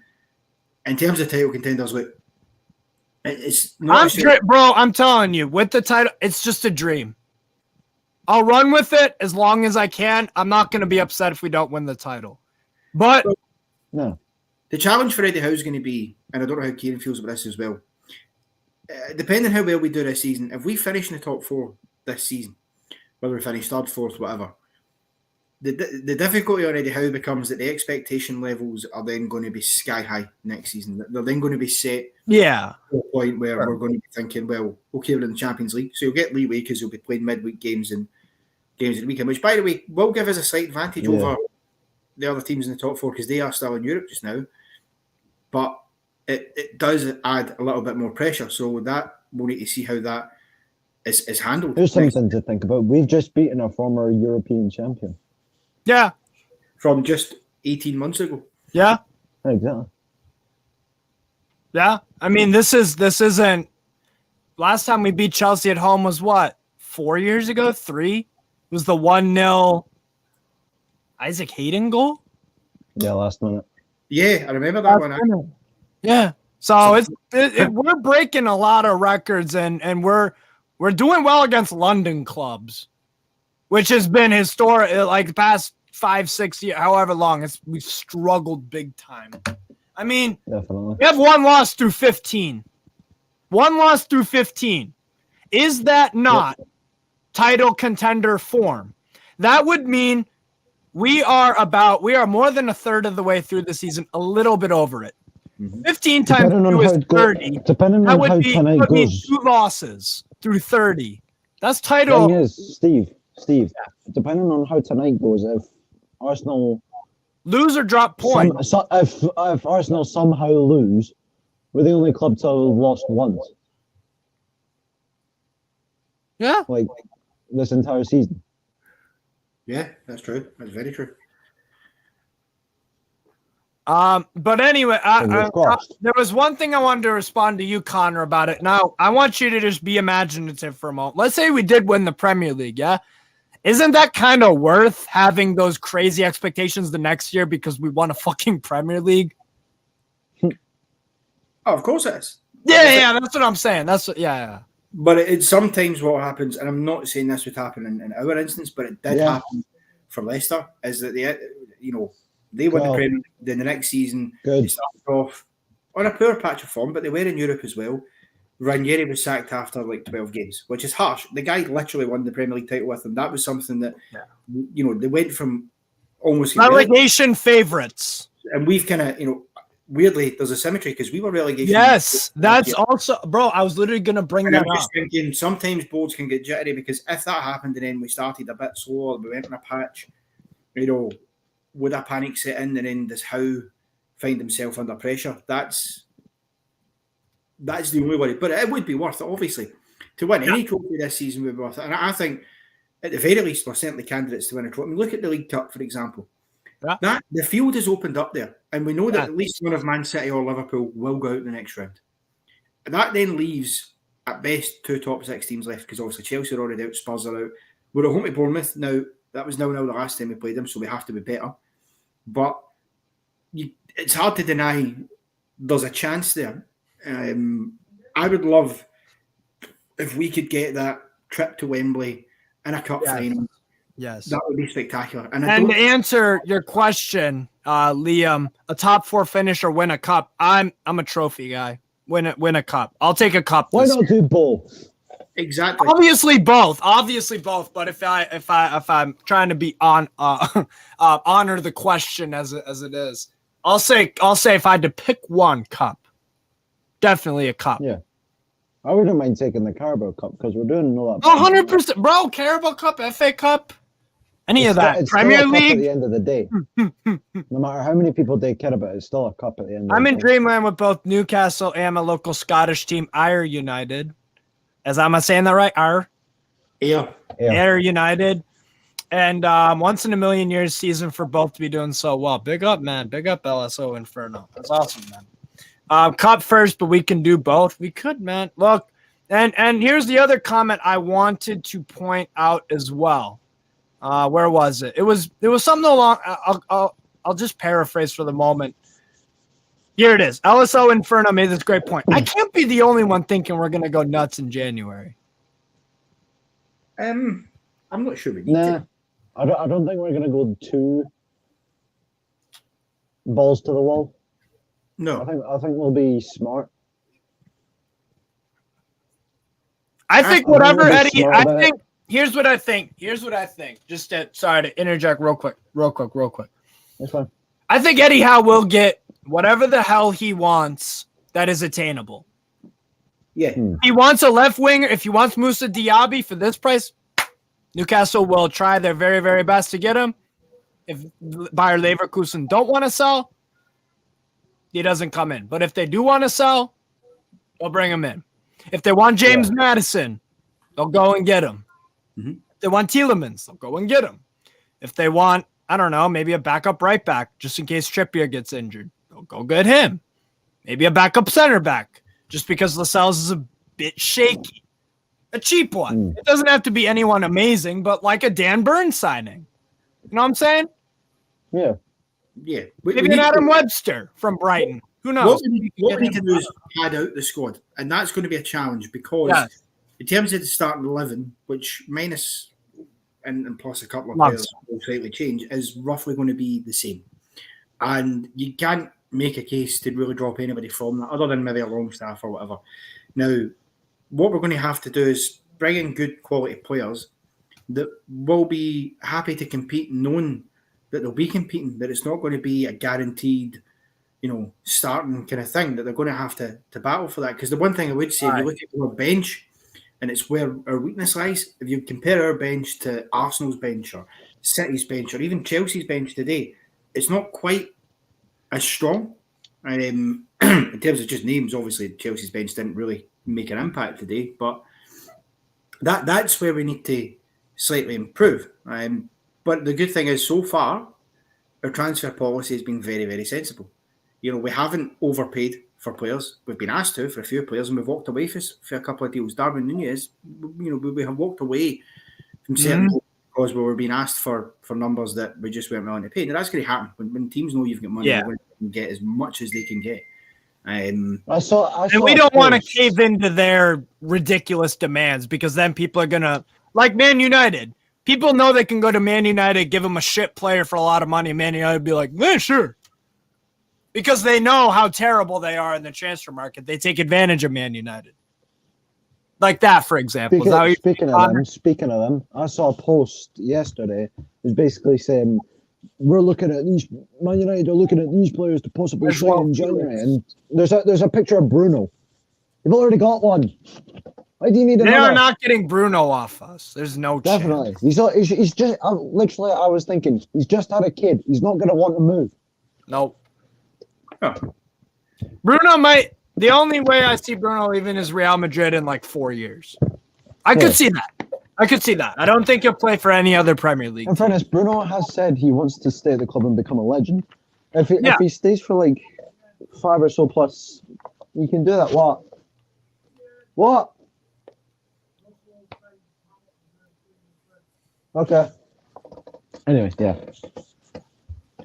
Also, another good comment here about the transfer business in January. Surely, Newcastle is a place where if you want to move, you're phoning up your agent being like, hey, can you get me to Newcastle somehow? What are you guys' thoughts on that? With us being third place in the Premier League going into Christmas.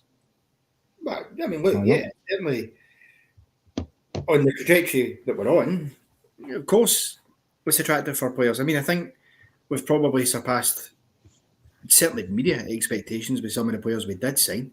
I think Trippier being the first big signing was a real statement that is what we're doing and that we were capable of doing it.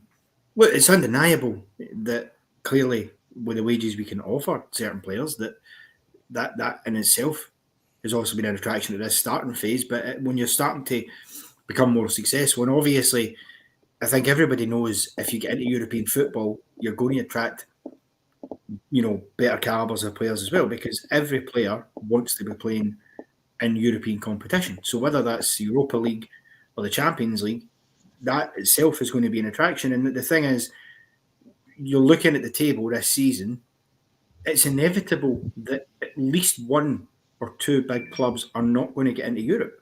Because you look at Manchester United, you look at Spurs, you look at others, they're teams that are, Chelsea as well, and I mean Liverpool at the minute as well, they're all in that battle for those sort of top 6, top 7 spots to get European football. We can nudge one of them out, or we can more than nudge them out. And all of a sudden you become more attractive than those clubs because you're in Europe, because you're paving a way. So definitely, and don't get me wrong, if we do get into Europe, clearly we will need more players in the door, because you need a bigger squad depth and strength to go and compete on all levels.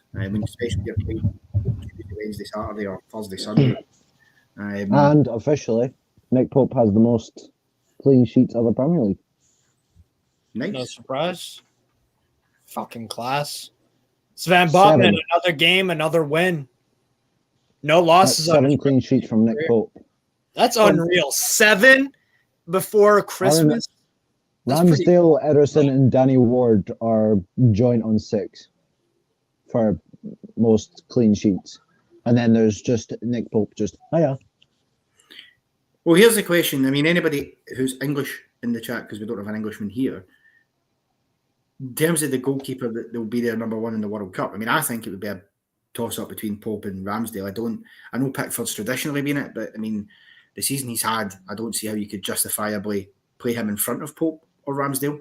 So I don't know if anyone English in the chat wants to answer that question, who they would put number 1. Would it be Ramsdale or Pope, or maybe would it be Pickford? Oh, Wolves with a chance there.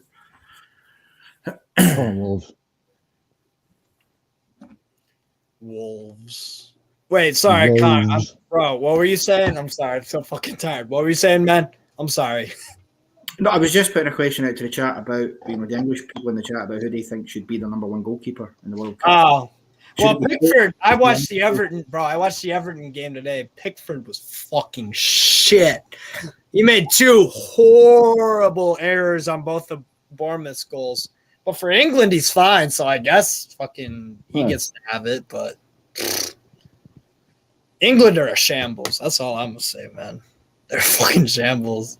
It's pretty funny. Looking at this game, by the way, Arsenal are all over the place. Yeah. Wolves actually look decent. Wolves on the attack, by the way. Oh, Neto was close there, yeah. Yeah. And that's the thing. I see sufficient deficiencies in all of our opponents, both up and down in the table. I do. And with Newcastle, we have those as well. But we've also got certain qualities that other teams don't have. That's the reality of it. We have ambitious owners. Tottenham, Liverpool. No, Chelsea do. Arsenal don't. And United definitely don't. So we've already got the advantage in that aspect. And the ambition isn't just we want to do this one. I'm talking like money spent on the correct players and sporting directors and all this actual smart, like Newcastle and Man City. They're only focused on winning. Focused on winning. Man United is concerned with PR and making money and taking dividends. Liverpool are about making a few bucks and, giving Klopp a few things, a few months. Like their net spend is actually pretty pathetic. It's below Bournemouth's when you actually total it. Spurs, they're just Spurs. They're Spurs. Daniel Levy is financially, he did one good thing with the stadium in terms of refinancing before COVID and whatnot. Fine, but he's not. Surely there is no coincidence that Levy has been there all these years and they haven't won trophies. There's no coincidence. The transfer activity, their summer window is overrated. I'm telling you, people. I think top 4. I think we are firmly going to get top 4 because I don't see the other teams recovering. I just don't. And I don't see us dropping off that much. Because think about it today, guys. We dropped off a little bit. It wasn't our best performance today, right? Mm-hmm. It wasn't our best, but we still won against a top 6 competitor at home. Remember when you changed your prediction to a 4-0? I did. But we got it done with a 1-0. But we can win games 4-0. We have a variety of ways of winning different. So that means we are not it's not lucky when we win because we win in so many different ways. Spurs lately have had to come back and win every fucking time, it seems like. And eventually that unsustainable. That's the word I'm looking for. What Spurs are doing is completely unsustainable because eventually someone is going to score against you first, and you are not going to be able to come back and score 2 goals and just spam it to Harry Kane because it's unsustainable. Better teams will not let that happen. For example, we went up 2-0 on them at home. They scored 1 and that's it. They were down 2 goals to Bournemouth and they did it because Bournemouth are not as good as Newcastle. So the way we win is sustainable. I think our performances are sustainable. Spurs are not sustainable and their performances are shocking. Liverpool are too inconsistent for me. I know they won today and they won against Spurs and all that, but You wouldn't be surprised if they lost another fucking game. Like, the injuries. Everyone is so much more reliant on players than we are. Yeah, it would suck if Bruno was out for 2 or 3 games. If he's out for months, that's a problem. We wouldn't make top 4 or whatever. Anyway, lads, I'm Peter gonna out for months would suck. But for a few days, a few games, we could cope. Other teams can't. Other teams are so beholden to their superstar players that they crumble when they don't have them. Oh, my squad isn't fully fit. Oh, Kulusevski's injured. That's why we didn't beat you guys. Oh my God. Arsenal, if Xhaka gets injured, Arsenal fans are going to be crying, and they're going to make excuses. Chelsea, we don't have Reece James excuse. There's no fucking player in our team that is make or break. If we don't have him in the team, we're fucked. No one on this team, because this is a true team. I think we're making top 4, people. I know that was a long rant, but sorry. I'll let this finish it off. We fucking won with Chris Wood up front for 80 odd minutes or whatever it was. Couple of things. There you go. Bro, Wood hits different. What did you think of that, Connor? About Wood? No, about my little spiel. Like, what? All right, I'll ask you just simply. When you look at the top 6, who do you actually fear?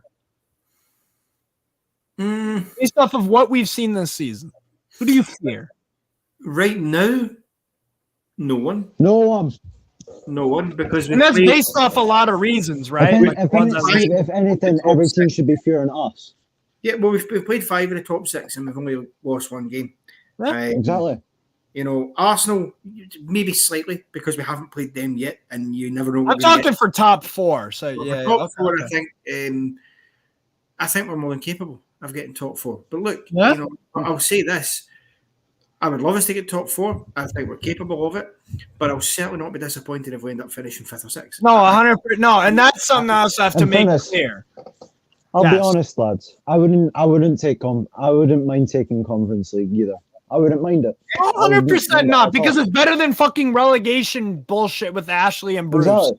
Because at the end of the day, people slate the Conference League for being a BTEC Europa League and they slate the Europa League for being a European football at the end of the day. But in fairness, it's still Europe at the end of the day. European football. And you know what?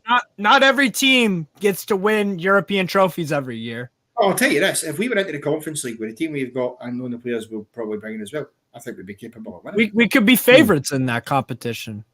Yeah. Unknown quantities there. So listen, we all know you want Europa League or Champions League. Of course you do.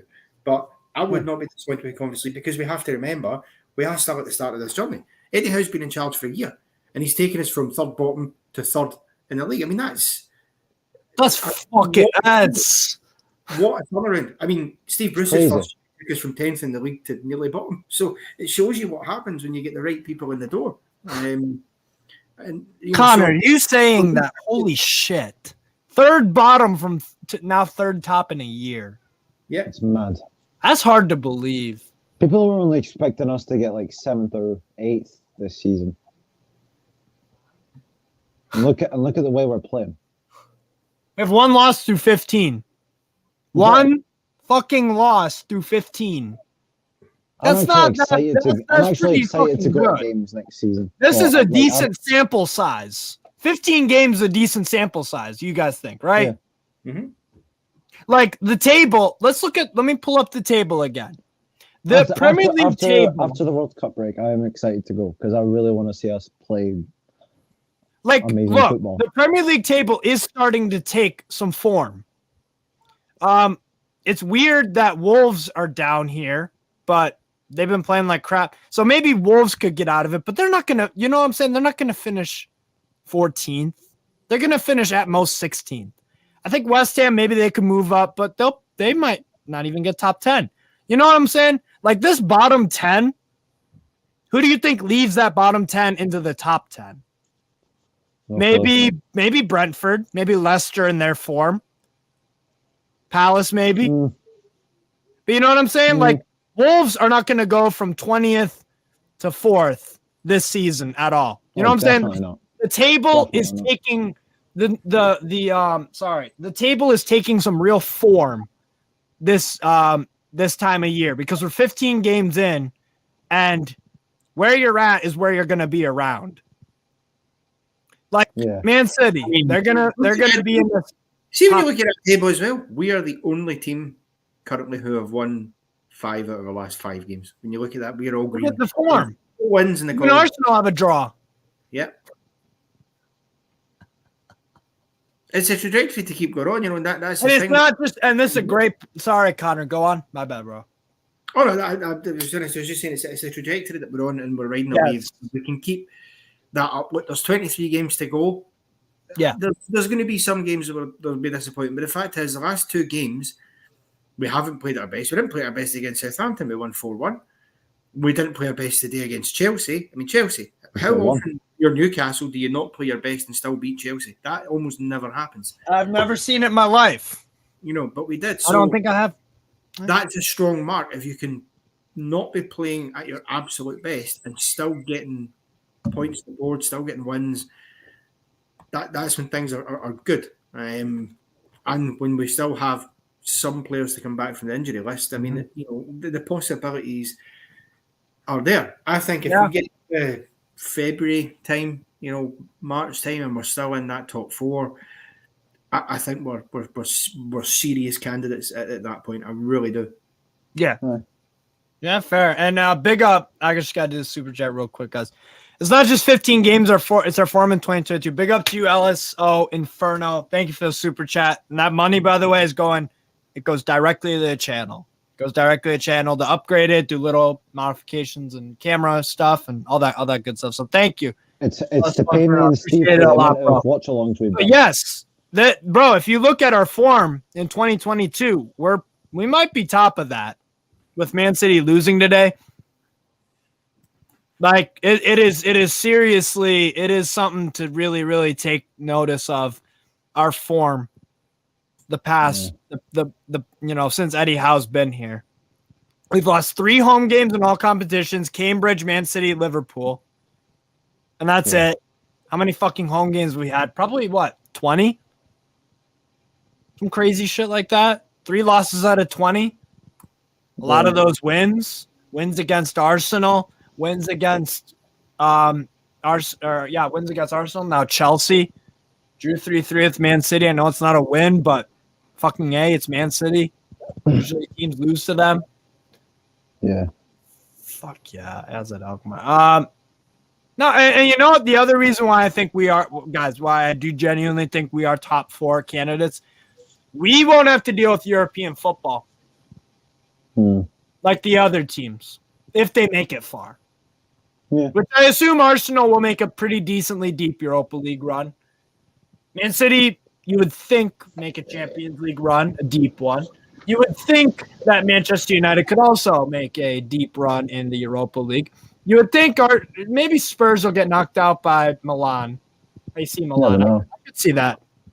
But let's say they win. That's more games. Man United, actually, they have to play 2 extra games and then 2 more extra games because they had, during the Queen's death, around that time, they had 2 games postponed. They have to play the Europa League playoff round, which is 2 games against Barcelona, home and away. And then I looked at it for Man United. They're playing from January onward. They do not have more than 4 days rest. No. And their squad is pathetic, and the Glazers are not investing in any new signings until they sell players. But their players are shit, and they're overpaid. Who wants to buy Aaron Wan-Bissaka with his wages? Yep. Because the way that club is run is not like the way ours is run. We have a good, we've done all right to clear out the deadwood. And honestly, players that were considered deadwood, Longstaff and Murphy, have shown that they aren't amazing in this team, but they do all right. They can still put in a showing. Yeah.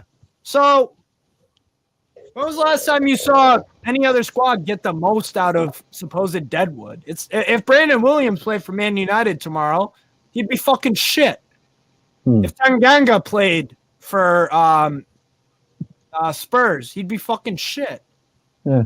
So if Liverpool have to play Milner and Henderson, 2 old fucking guys, they're terrible now. Like Eddie Howe has just completely changed the fortune of the club. It's seriously crazy. But what do you guys think about my point about Europe? How much of an effect do you think that has? And us making top 4 versus someone else dropping out if they make a deep European Cup run and whatever. I mean, at this current stage, I can't see us dropping many points with the way we're playing against every team. Mm. I really can't see us dropping. I think we'll lose points. to Man City at the Etihad. Yeah. Maybe we'll lose to Villa away. I don't know. There's always a weird random ass loss that you see from absolutely nowhere, but oh, listen, it happens. I mean, look today, Brentford going and beating Man City. You would yeah. I mean, they're out the cup to Gillingham, so you wouldn't have thought in a million years they were going to do that. Yeah, a bottom 6 League 2 side.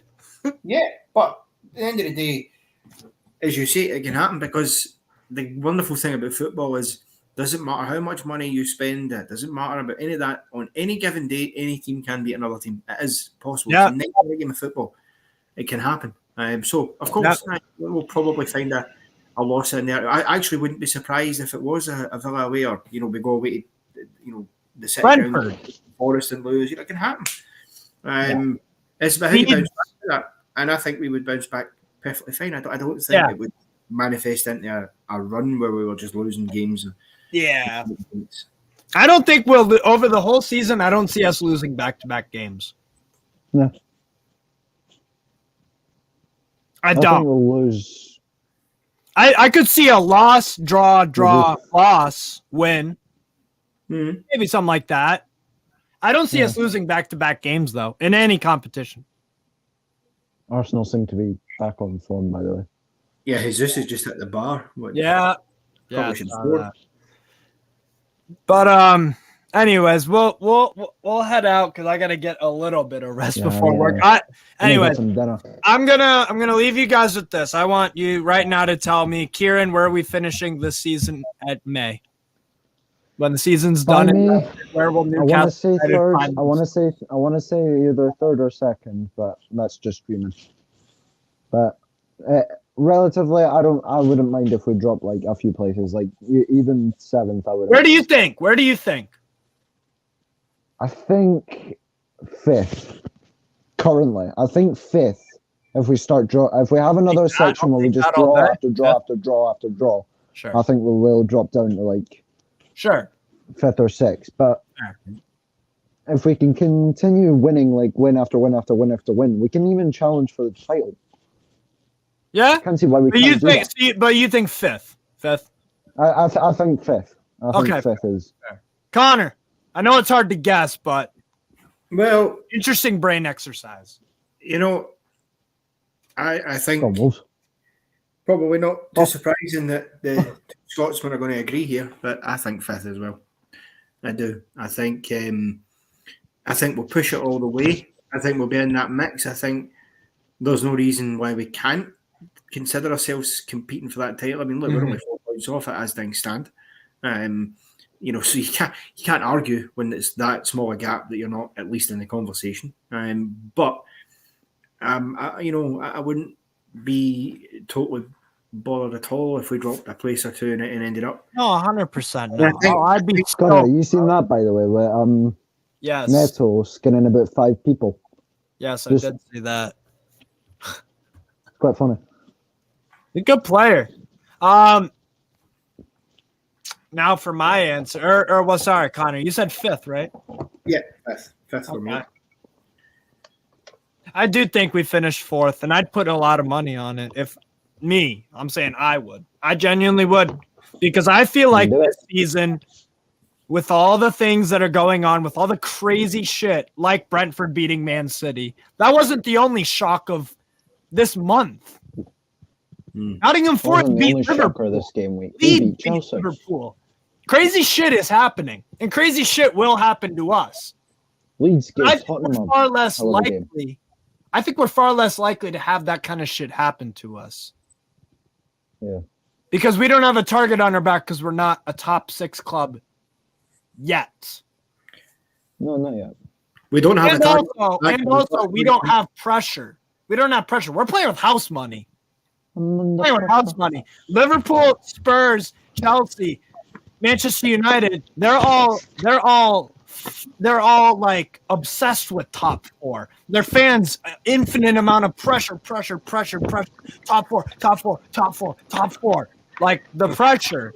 Newcastle, it's different. There's not pressure to qualify for top four. I think the top 3 clubs that are challenging for like top 10 currently right now on form, like how they've been in the past few games.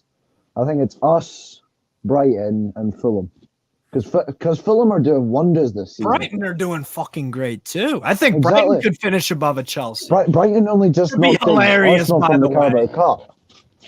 I think Brighton could win a trophy. It's interesting times, people. But anyways, I'm gonna head out. I need some dinner. But it was worth staying up. Genuinely, it was worth staying up for this brilliant fucking win. Again. Oh, that's a squander. I need some dinner as well, to be fair. No, but it was fucking brilliant to win today. And thank you, everyone, for watching the channel. Thank you, Eddie Howe. Thank you, PIF. Thank you, Joe Willock, Shelby, Longstaff, Guimarães, Pope, Wilson, Shar, Joe Linton. All of them. Joe Willock is the best player in the world. Fuck yeah. Thank you. Thank you, Newcastle. Connor, why are you laughing? Connor? Why are you laughing? I'm serious. He's the best player in the world. That is one of the YouTube clips that there has ever been in existence. Right, listen, I don't do no if, buts, and maybe. He's definitely the best player in the world. And anyways, people, but thank you, Newcastle in general, for this. It's amazing. Before we finish, come on the Wolves. And yes, come on the Wolves. Let's see if we can go beat Arsenal. Come on. But anyways, go download the OneFootball app. Please consider becoming a member of the channel. Hit the like and the subscribe button.